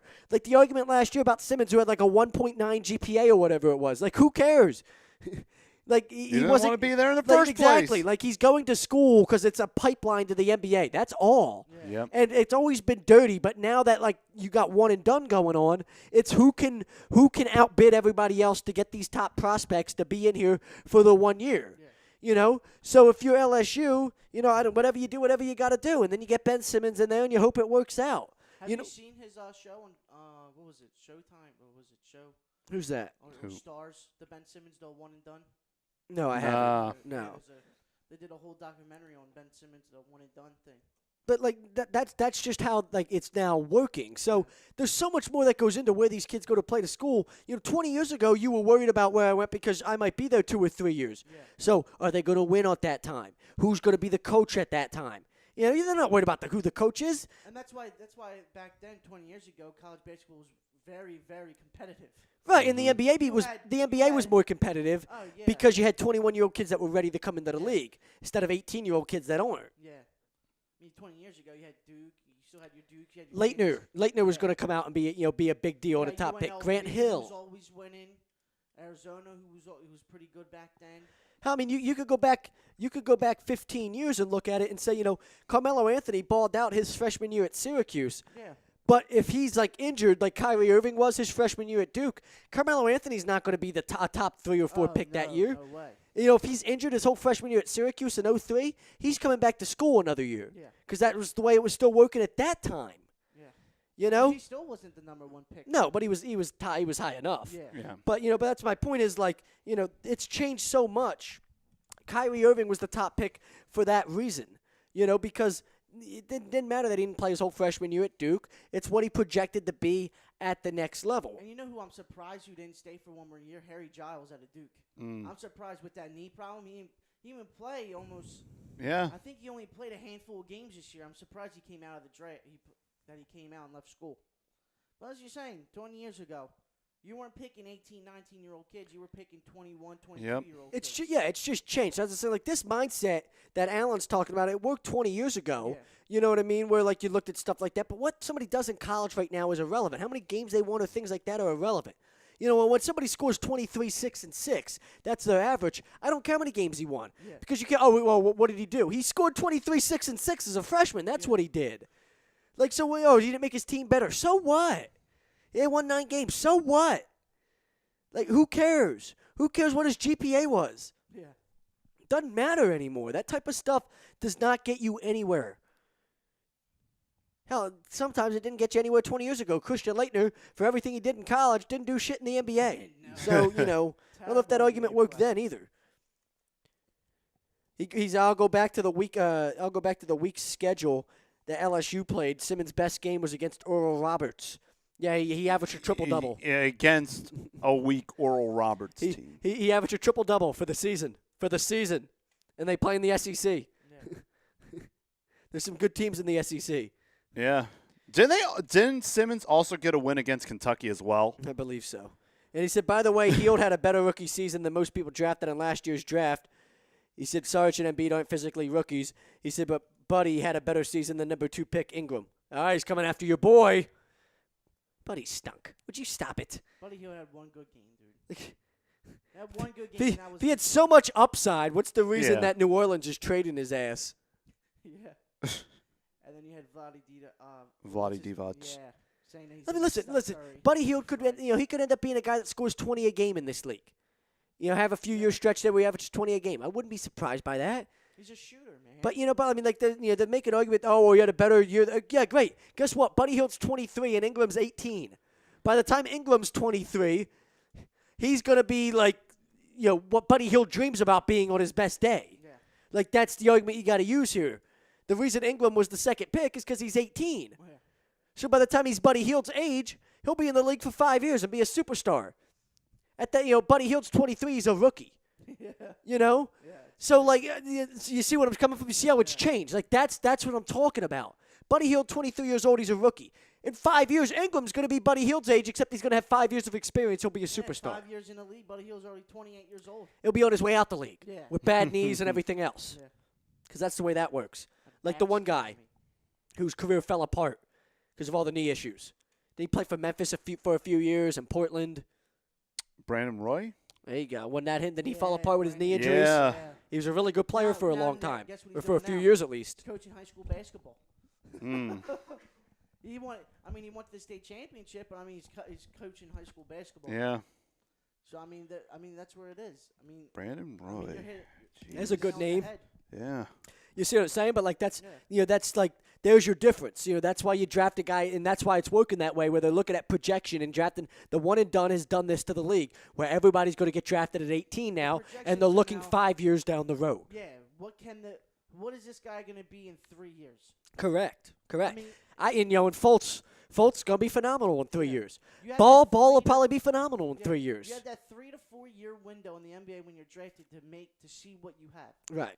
That 4th year is your contract. Well, and then and then you've got some guys, like I said this about Russell, how like I don't even you're not even giving him a chance. I don't have to. The moment I stopped believing that he was ever going to be a good player is when Julius Randle passed him that basketball and he kicked it out of bounds and fell on his face against the Sixers or whatever it was. Yes, like that's what I was like, no, like He wasn't even that was paying like when you watched Austin Rivers for the first time. You're like, this kid's never gonna make it. Like I don't need to give him 3 or 4 years. Yeah, Like he he's gotta not be- gonna make it. Yeah, Daddy gave him that. You know what I mean? Like, stop it. Like, I don't need to give him any amount of time. Yeah. That's just bad. But Ingram, Ingram could be a good player in 3 or 4 years. Ball's going to be a good player. Fultz is going to be a stud in 3 years. Yeah. Simmons is going to be a stud in 3 years. Mm-hmm. Embiid already is a stud. You just gotta stay healthy though. Well, that's going to be the key to all of I it. think that's one of the reasons why you guys didn't trade Jahlil Okafor last night, is because that uncertainty of Embiid's ankle and his foot problems and stuff like that. Well, maybe what happens if Embiid goes down, then we have Okafor. We can just plug the hole. He said Hield had a better rookie year than most people in that draft, besides Jamal Murray and Malcolm Brogdon. Okay. Brogdon's another 22-year-old that, but most of these kids that came in last year at 18, the Brandon Ingrams of the world, by the time they're Brogdon's age, they're going to be superstars. So, whatever. But see what I mean? See that? Malcolm Brogdon. Like, you're so ass backwards. It's 20 years ago. 20 years ago, Malcolm Brogdon would have been a top 5 pick. Not anymore. Yeah, I believe my assessment is fair. Your assessment's retarded. Jeez. I can't give you any facts that say Simmons and Fultz are superstars. Well, I've been full of those facts here. Oh, my God. I just told him, I said, I guess you know more than the basketball experts and insiders of the world. Let me know when an NBA franchise hires you to be one of those guys. We'll agree to disagree because this debate isn't going anywhere. I've used it for firepower for the show. It's gone places today. It has. It's created a ton of conversation today, so it's been a lot of fun. And then he said, I'm not saying I know more than experts. You know what they say about opinions. I'm just stating the facts. No, you're not. Stop the facts. Those aren't facts. We'll get back. And that's and the guy told me he clearly won that argument because he's bringing facts to the table when he's really not. So, yeah, that happened. Then it continued. Oh God. Down below that, and it became even better.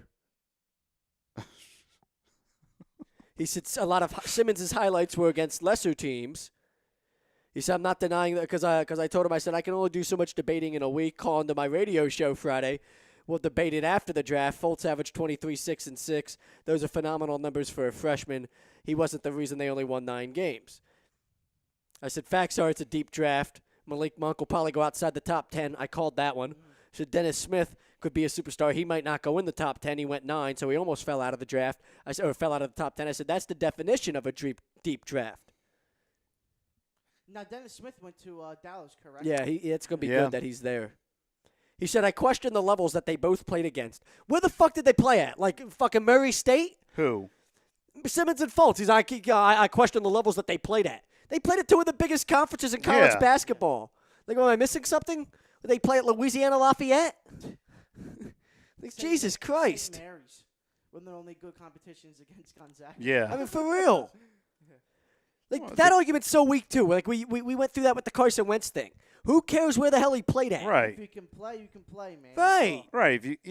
I mean, if this guy would probably be like playing in a team like in the SWAC or the MEAC, 2 of the weakest conferences in college basketball, then that's one thing. But come on, man. Really? In the top one of the top 5 conferences they're in both college top 5 basketball. conferences in college basketball. They're both considered major power conferences. Listen, I'm a degenerate. I stayed up and watched some Washington games. Don't tell me the kid can't fucking play. How many times he dropped 30 points last year? Stop it. That's nonsense. And the Kyrie Irving comparison, I don't think is a bad one. He finishes at the rack the way Kyrie does. He attacks the rim in that fashion. And he's good on the pick and roll too, man. He can stop and pop too. I mean, the kid. Yeah, he's got a better jump shot than Kyrie Irving does. Hopefully he doesn't dribble the ball for 24 seconds and waits until 1 second on the shot clock to shoot like Kyrie. He goes. Simmons and Fultz, my biggest concern is the level they played at, nowhere near the schedules of some schools and didn't make the tourney. I think it's a red flag. Also, my definition of a deep draft isn't where players end up getting drafted or who were great in college. My definition of deep drafts is how many good NBA players come out of the draft, and only time will tell. Malik Monk went 11, and he's going to be a superstar. Yeah. No, that's the definition of a deep draft. He's a big sharpshooter, man. Here you go. This is my favorite part of the whole argument. He said, that's my definition of a deep draft. I guess only time will tell, but I do not believe there are any difference makers this year. And last year, almost no one was a difference maker, honestly. Oh, my God. So apparently last year, we already know, just nobody in last year. Simmons, Ingram, none of them are difference makers, because Ingram's an 18-year-old kid that, hadn't even figured out how to play at this level yet. But, yeah, we already know, Ralph. None of them are difference makers. Yeah. You can say that in 3 years. Yeah. Can't say that now. Yeah, you can't, It's so you can't say dumb. that. It's a violation. It is. It really is. It's bad. I'm just saying, like, this guy coaches high school basketball. Mm-hmm. That's like, can you get with the times? Like, this argument made more sense in 1998. You know what I mean? Like, not now. Like, 1985. yeah, this argument made sense when you were born, you know? Oh, man. I do believe the level of competition for both Fultz and Simmons played at is a legitimate question mark, and can they do it against NBA players? Fultz, like, yammed on, like, Lonzo Ball last year. Don't tell me he didn't. Like, he was schooling him. He played against UCLA, right? Yeah, played him twice. Probably had did he have good games against them? I'm not sure, to be honest with you. Wonder what his definition of a good Well, game is. The first time that the first time that UCLA played against Washington, they blew them out by 40. UCLA did, or 30 points, something like So they that. probably didn't play a lot anyway because they probably were giving him a break. Yeah. But what, like he probably went like 15-5 in one of those games. He's like, see, he didn't even play well. Yeah. Like, oh, like 15-5. You know what? You need to do better than that. God damn it, Markelle. It's not good enough. Christ. He said, I'm sure that neither of them I wish played he against. called in. Yeah, I know. That's what I'm saying. Like, this, do you see why I'm saying it would have been fun? He would have called in. We could have had fun with this. You would have been involved in the conversation. We could have, like, and we could have gone at it together, and we would have been fun. We would have kept it, 100. Would have kept it professional. Would have went back and forth, but it would have been a fun little debate. He said, I'm sure that neither one of them played against very many NBA-ready players in their college year. Yeah, because Markelle only played against Lonzo Ball, Right. And TJ Leaf, and, Larry Markkinen. Alonzo Get 'em Tier's all supposed to on be there. coming out, but he didn't come out. I said Simmons did it in the summer league against NBA players and looked like a total stud. I think where me and you come to an impasse is on how the league has developed into its current state and how it now operates, which is what we've been talking about with the young players and the 18-year-olds, like the Andrew Wiggins. Wiggins got drafted at 18 because, he's just now becoming a really good player. And that's a 3-year window. 3 years after Yeah. he was drafted as the top pick, he's just now becoming a superstar. Karl Anthony Towns went the very next year. He's just now becoming a superstar. You think the Cavaliers wish they kept Andrew Wiggins? Yeah, probably. Yeah. Bite him I on mean, the there was ass? no way they were going to get LeBron, but Kyrie and Wiggins Yeah. together? That'd be something. That bit him right in the ass, huh? Yep. Yeah, I told him, I said, did you watch Fultz at Washington? He scored 30 points multiple times. He took over games at times. He often looked like the best player on the floor for either team. He said, I watched a lot of Fultz, and again, his competition levels were a big part of that. He played a lot of teams that aren't very good, so of course he should look like the best player on the court against them. That's not a fact. Like I'm stating fact. That's not a fact that he played against. He played in the Pac-12. Like that's not a fact that he played against a lot of really bad teams. USC was actually pretty good this year. Arizona was good. UCLA was good. He said it's just hard to imagine a player averaging 23, 6, and 6 couldn't win more games. Well, he was the only one that could score the ball. Put the ball in the hoop. What else does he need to do? He just doesn't at least raise a slight red flag to you. No, it doesn't. I'll admit in the summer league, Simmons looked great, but again, most teams in the summer leagues only have 1 or 2 players on it that'll contribute on a yearly basis. Like this is like you just come up with like an excuse. That's not a fact. So because Simmons played against summer league teams that only had 1 or 2 NBA players and he looked good, he looked like a stud. Well, we can't base anything off of that. Stop it. Like look at his skill set. He's a 6'10" Magic Johnson clone. Ridiculous. But yeah, thought that was fun. Oh, that was too much fun. That wasn't too much fun. I mean, listen, we created good conversation on it. We Let's did. let it go forever if we want. That's We let it go that's for why an I said it hour. was too much fun because it was a great conversation. I mean, we almost went like an entire hour. We did, and it created debate. I'm sure we Holy got some moly. people commenting on our, rundown page. So, it was all worth it. It was all worth it. But yes, now you can see why I decided not to debate on my birthday. And then apparently, That was your off day for debate. yeah, exactly. And apparently, because I decided, not to debate with something that didn't really need to be debated, apparently I lost the argument. Yeah. It was an argument I wasn't trying to win to begin with, but apparently I lost it. But I love how him stating false information apparently is better than me, like, not, like just being like, okay, well, like, I don't feel like debating this because it's stupid. Yeah. Like, I'll let you lose the argument like, he won the argument for me by, like, making himself look dumb with facts that weren't, like, real, So that's why I looked at it. So, like, no, you can't just, like, state, like, facts that aren't, like, true. Yeah. Things that aren't true and say, well, I won the argument because at least I brought facts to I don't need you lost an argument, like you won the argument for me. I used to let Sean do that. Yeah. Remember Sean? Yeah. I'd be like, Sean, you're actually like now you're arguing like an argument for me, like this, like you're actually arguing my point. He used to do that, right? Yeah. Remember, Thanks like for the win. I used to feel like he'd forget about what he was actually arguing, Yeah. and he'd start making points that like helped my argument. I'd be like, okay, I'll just sit here as you win my argument for me because you're helping me at the moment. Thanks for the W. Yeah, exactly. Like all his argument did was like help himself take the L. Like it gave me the win. You made yourself look bad. I like how people I put up on Facebook I'm happy that we got Lonzo. I knew we were gonna take Lonzo the whole time. Magic Johnson was not gonna pace up Right. on quotation marks his clone. I'm not gonna say he's Magic Johnson, but No, I mean he's. I like how they're already I saying, think I like the Jason Kidd comparison. I think that's a Yeah, really me good too. comparison. And Jay Billis was saying Simmons last is night- more of a Magic clone because Yeah. of his size and all that. And Jay Billis hit it on the head last night. Is that he was talking about Lonzo being just like Jason Kidd, but with a 3-point. He could shoot the ball very well, better than Jason. Yeah, Kidd. I don't know if that's going to translate though. I'm still waiting to see with that shot. I know it went in a lot at the college level, but that's a funky release. Yeah. His release point becomes solid.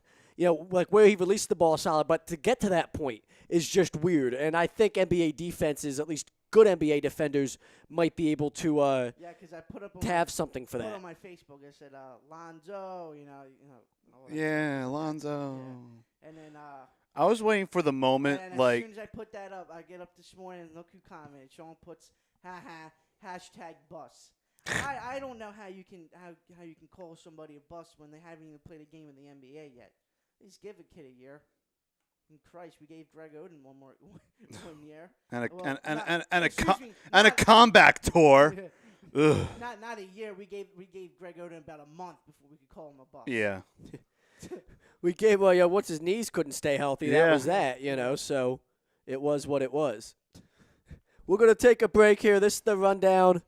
A2DRadio.com. We'll be back with more draft talk. Maybe get into a little bit of Phillies. We're brought to you by the Sports Outlet for all your sporting needs. Go to 703 Black Horse Pike, Glendora, New Jersey, 856-939-2030. Email sportsoutletnj@comcast.net. Visit their website, sportsoutletinc.com. Also brought to you by Gibson Mayer LLC, certified public accountants at 301 Oxford Valley Road in Yardley, Pennsylvania. Give them a call at 215-369-3300.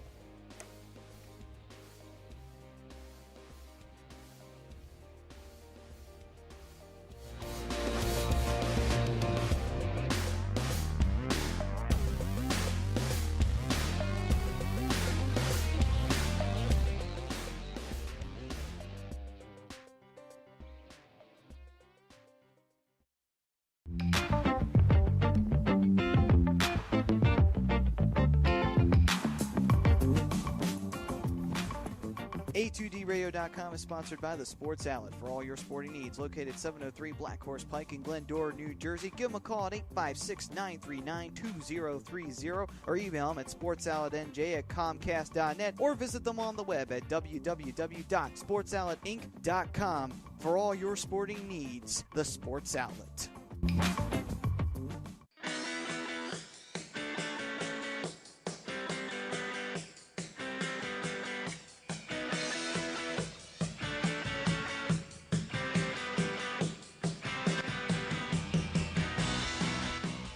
Hey, do you need to get your skills in shape? Then contact the Scanzano Sports Center, located at 5 Carnegie Plaza in Cherry Hill, New Jersey. You can give them a call at 856-889-3434 or visit them on the web at www.scanzanosports.com. John Scanzano offers individual, semi-private, and team training lessons in hitting, pitching, catching, outfield, along with turf rentals. The Scanzano Sports Center is equipped with a 31,000 square foot indoor facility, 4 batting cages, and a 4,000 square foot strengthening and conditioning room. So what are you waiting for? Contact the Scanzano Sports Center today.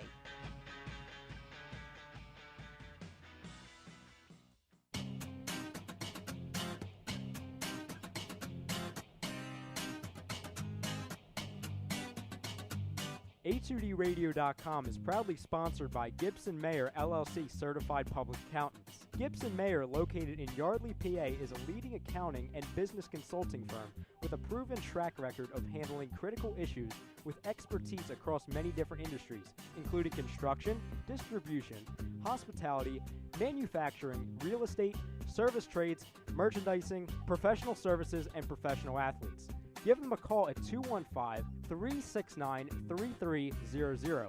That's 215-369-3300. Your initial consultation is always free, and if you tell them that Tom and Mike from AM and the PM sent you, you'll receive 15% off all income tax services completed by February 15th.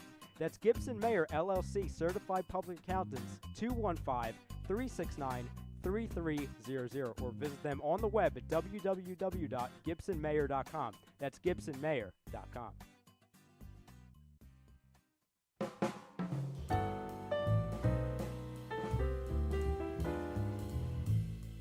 Fellas, you ever come in from that baseball or football game and your woman won't come near you because you stink beyond belief?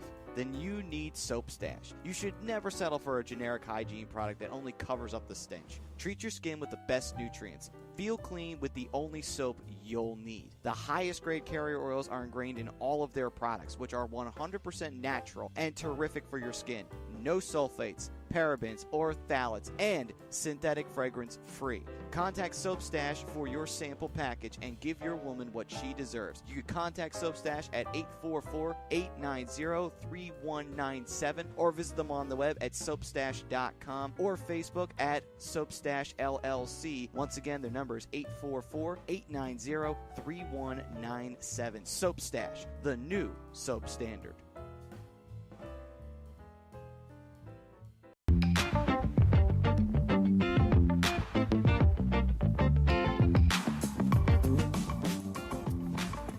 A2DRadio.com is sponsored by the Sports Outlet for all your sporting needs. Located at 703 Black Horse Pike in Glendora, New Jersey. Give them a call at 856-939-2030 or email them at sportsoutletnj@comcast.net or visit them on the web at www.sportsoutletinc.com for all your sporting needs. The Sports Outlet.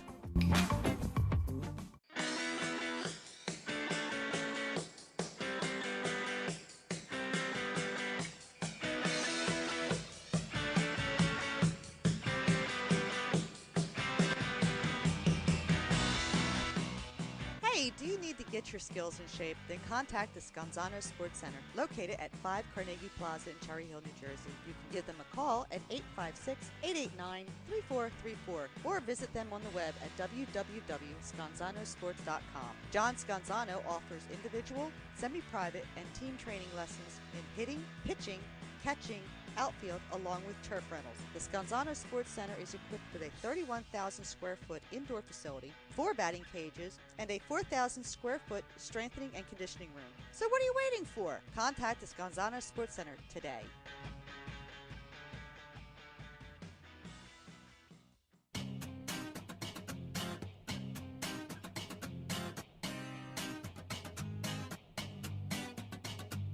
A2DRadio.com is proudly sponsored by Gibson Mayer LLC Certified Public Accountants. Gibson Mayer, located in Yardley, PA, is a leading accounting and business consulting firm with a proven track record of handling critical issues with expertise across many different industries, including construction, distribution, hospitality, manufacturing, real estate, service trades, merchandising, professional services, and professional athletes. Give them a call at 215-369-3300. That's 215-369-3300. Your initial consultation is always free, and if you tell them that Tom and Mike from AM and the PM sent you, you'll receive 15% off all income tax services completed by February 15th.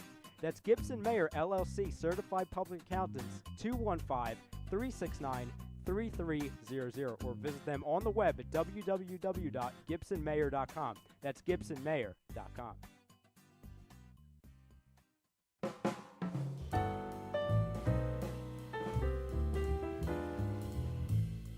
Fellas, you ever come in from that baseball or football game and your woman won't come near you because you stink beyond belief? Then you need Soap Stash. You should never settle for a generic hygiene product that only covers up the stench. Treat your skin with the best nutrients. Feel clean with the only soap you'll need. The highest grade carrier oils are ingrained in all of their products, which are 100% natural and terrific for your skin. No sulfates, parabens, or phthalates, and synthetic fragrance free. Contact Soap Stash for your sample package and give your woman what she deserves. You can contact Soap Stash at 844-890-3197 or visit them on the web at soapstash.com or Facebook at Soapstash LLC. Once again, their number is 844-890-3197. Soap Stash, the new soap standard.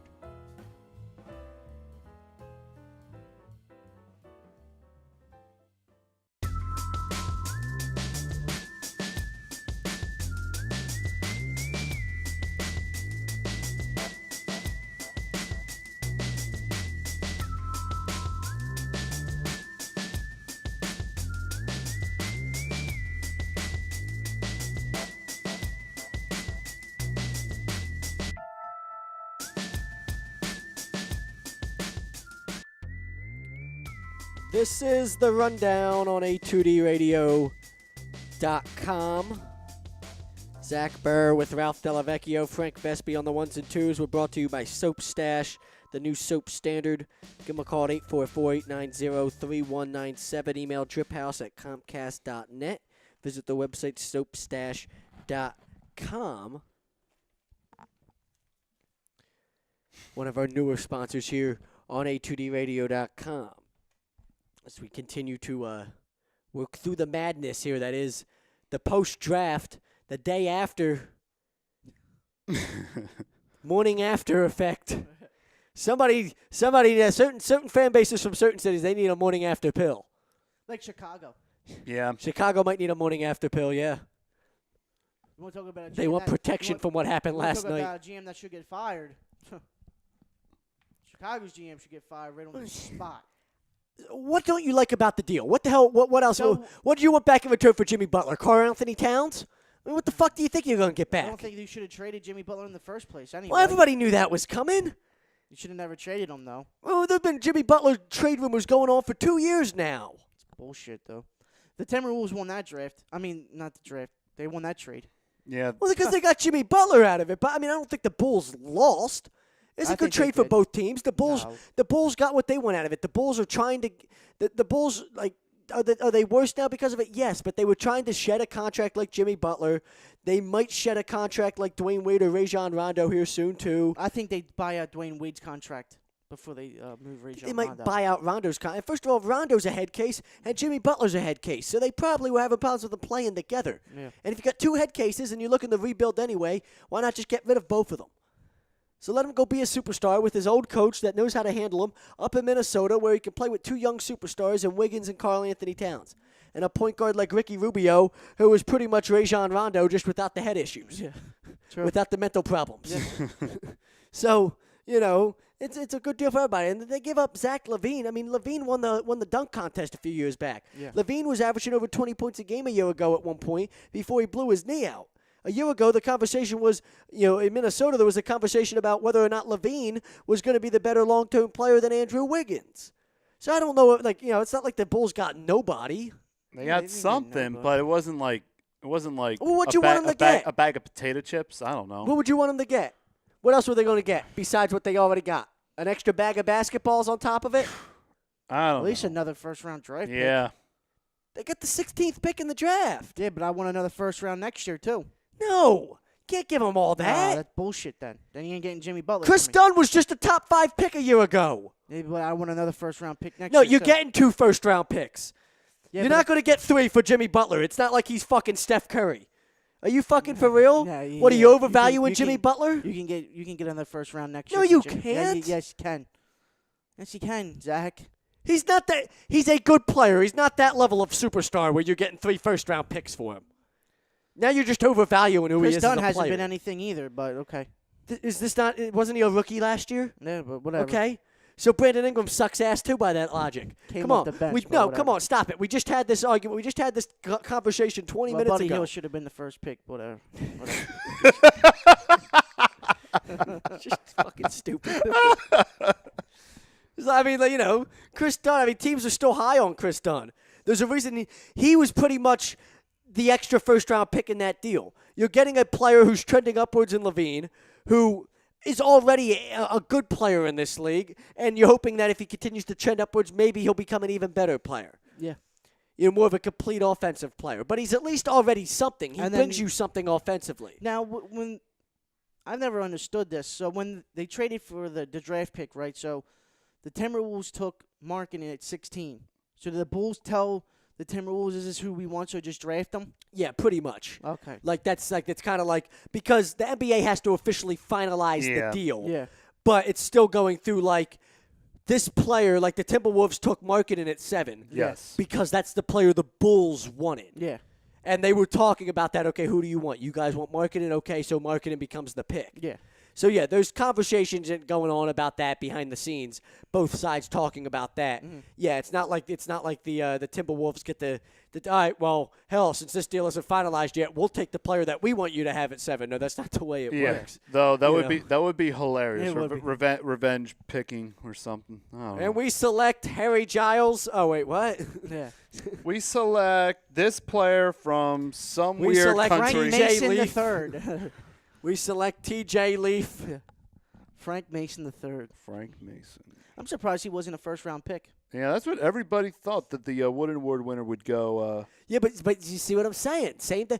But- Buddy Hield won the And he was Wooden a Award senior. last year. And he was a senior, Right? too. Yeah. Like, that's the way that works. If he was 19 years old, it'd be different. If he was a sophomore, it'd be different. Yeah. But he's a senior. So that's not – just like Melo Trimble 2 years ago Yeah. was going to be – He was going to be like at the highest he was going to be from 2 years ago. He was going to be as high as 18th. The year after, his highest was going to be at 16. So I mean, he wasn't going to be a lottery pick, but everybody thought he was going to be a first-round talent. Yeah. What are you looking for? my plug being plugged in because I smell fire. I want to make sure that we're not starting a fire by having too many things plugged into that thing down there. No, there's no fire. Go down there and feel it with your hand. I'll pass. Remember how we were taught when we were young? Use your hand to feel for how. Don't just grab the doorknob. You gotta feel. Use your hand. Use the back of your hand. Feel how hot the doorknob is. Oh, You didn't learn that shit. Oh, I growing learned. up? I learned Fire it. Now, safety and shit now in I get kindergarten. it. Nothing. There was something funny I saw on the on Facebook. On the book? I got in. Speaking of things that on are the funny, book. I think I've been spammed. Yeah. What'd you get spammed by? I got an email from some Linda Martinez bitch. Some fucking whore from Australia. From Canberra, Australia. Yeah, some 78-year-old whore from Australia. Christian Mingle. Christian Mingle. I know. She's probably a Nigerian prince. She is a crazy Christian bitch, though. Greeting, my dearest. This is what the email says. And it's funny because Linda Martinez, and it's sent from a Palamara, so Palamara. Palamara or don't know. Palamara, Frank? You're Come the on, di- Frank. you're the Go. dialect. Where's she from? You're the dialect guy. No, the email. What- The email says Palamara. So Palamara. Palamara That's at in Australia. and it's at UNIMELB. So I guess University Melbourne. So it's Palamara at universitymelbourne.edu.au. Yep, that is Australia. So Palamara at universitymelbourne.edu.au, and it's from. I don't know if she's a professor. I don't know. I mean, but it's obviously sent from the university out there. I why think do they it's, want you in Canberra, though? I think it's spam. But this Linda Martinez bitch says, "Greeting, my dearest. I am contacting you in good faith." I don't believe you immediately, right away. I'm contacting you in good faith. Nope, it's spam. You want my credit card numbers, my social security, yep, all that. She says, I'm Mrs. Linda Martinez from Canberra, Australia. Canberra, Australia. I'm a widow to the late Andrea Martinez. I am 78 years Andrea old. Martinez. I have lived my life, financial-wise at least, and am diagnosed with laryngeal cancer. I've decided to donate the sum of my $6.5 million for charity work, and I need a God-fearing person to accomplish this charity work. Well, She decided to email the agnostic about, a God-fearing individual to accomplish this charity work. I promise you, I'm not God-fearing enough. Send me the money. No, hell no. Yeah, after you give your Social Security number, Yeah, I don't know your where the credit hell did card you get that numbers. $6.5 million from. Yeah. I want nothing to do with this shady ass fucking email. Let this be my last offering. Okay, please let it be. I don't want to Yeah. get any more emails from you. Please respond with the reference number or the reference Soul Winning G. Oh wait, that's all part of that word. G is part of that word. Soul Winning 2017, and it's all capitalized.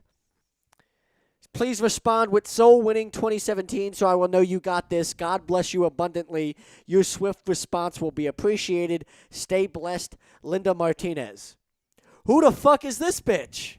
Don't know. Where did you find this in your email? Yeah, it was sent to my inbox. It wasn't even your like, main inbox? yeah, or? it wasn't even like it went to my Oh, spam God. folder or anything. Although I have 14 things sent to my spam folder, so let's see. Let's see what my spam folder What's in is. Zach's spam folder? Well, a message from Rob Povia got sent here. Accidentally, or I don't know. let's look at my junk mail while I'm at it. Fly in a private jet. CBD cream. Navajo medicine. Eliminate wrinkles. I love how it picked up things from my Twitter, like Rob Povia, like posting something on Twitter, and it marks that as spam. Yet a message, an email from Linda Martinez, doesn't get picked up as spam. Yeah, I've been having that problem on my Instagram lately where I'm getting like accounts from like porn models, like the really spammy Russian porn models where it's like, my name is Valentina Koroshkova. Click on my webcam link to see me take my top off. You're probably some Well, that's fake because you woman. watch porn. Well, she's speak of the devil, I got another one. See, that's because you watch porn. See, this is what happens. Look at this, Ralph. He's already talking about he's getting spammed. He watches porn, and they've probably spammed him. They've got, like, his email information and shit, because that's what these websites do. They fucking hack into your shit. You and now definitely he's- click on they- the thing they- that says they want like, me- they want me to- Mary's 2 miles away from Yeah, you. exactly. Yeah. Exactly. And now you got And I- spammed, and I you're probably getting spam never- emails. Oh, there are some hot singles in Burlington Township. Yeah, why would you click There's on that? none left! Why would you click on that? We all know, like, I mean, I'm not going to click on that. Ralph probably didn't fall for that at 14 when he was first watching porn. Can't ever fall for that shit. Probably like some creep on the other side, like using one of them fake models and then recording people on the cameras and then uploading them somewhere. Christ. Potential blackmail right there. Well, that's your fault for clicking on it. Well, I deleted the request. I don't click on that. Yes, you do. No, I don't. Yes, you do. No, I don't. Yes, you do. I don't. I don't. I disagree. I don't. I I don't. disagree. I'm not that stupid. Well, you clearly are. You're getting spam emails from porn websites. But that's like with every single account that I have. Like even in my like A2D radio accounts for Twitter, it's like porn. Well, that's again. Stop getting spam. Well, what do you mean? What do you think happened here? You got hacked clearly by somebody running a porn site. They've How hacked many into your accounts shit. you got, Frank? Yeah, how many porn accounts have you signed up for? None. So these are all just free porn sites? No. Are these membership-based porn sites? No. Did you pay money for these porn sites? No. So then they're free porn sites. I guess. But Frank, the only way you get emails like that is if you were like on I porn sites. don't even like If you're membership a, like mem- an if porn you're a sites. member. Yeah, like if I you don't want even a porn membership. Well, you don't even I have to don't. be a member, but if you want a free site for like an extended period of time, watching as many weird videos as you possibly could, at some point I'm assuming they're gonna hack into your shit. I put strong passwords on my emails, so well. Not strong enough, obviously. Maybe we should go through your emails next week. Let's not. I probably have the most boring email accounts, so I don't even check my email, to be honest. I think Well, that's last- retarded. it's like banking, 430. Sixers news, clothes websites. Interesting. Well, for That's the it. record, I'm going to an umpiring camp sponsored by Major League Baseball tomorrow. Mhm. Thanks. Eight- Why 8 weren't in we the morning. invited? Oh, Charlie I'll Relaford. pass. Charlie Relaford will run it. Is he related to Desi Relaford? No, he's not. You like waking up that early? I don't care. I have to take my girlfriend to work at 6:30 every morning, so Yeah, you're nuts. You're crazy. You're a fat ass. That's why you're so fat, because you sleep till probably 6 p.m. at night. There ain't nothing wrong with that. Yeah, okay. What, are you sleeping till 1 in the afternoon Nah, on your nah. off days? 11. 11s are good days. It's ridiculous. I hate sleeping in. It's ridiculous. Sleeping in's all right. I thought you said you just hated it. Nah, you know, some days you can sleep in, but I don't sleeping in every single day.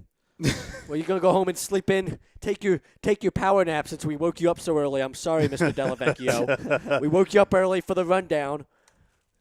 It is what it is. I apologize. Now go home and sleep. Nah, Spin the rundown on a2dradio.com. Brought to you by BMW of Atlantic City. Easy to get 2 minutes off of exit 37 of the Parkway. 6037 on the Black Horse Pike. Egg Harbor Township.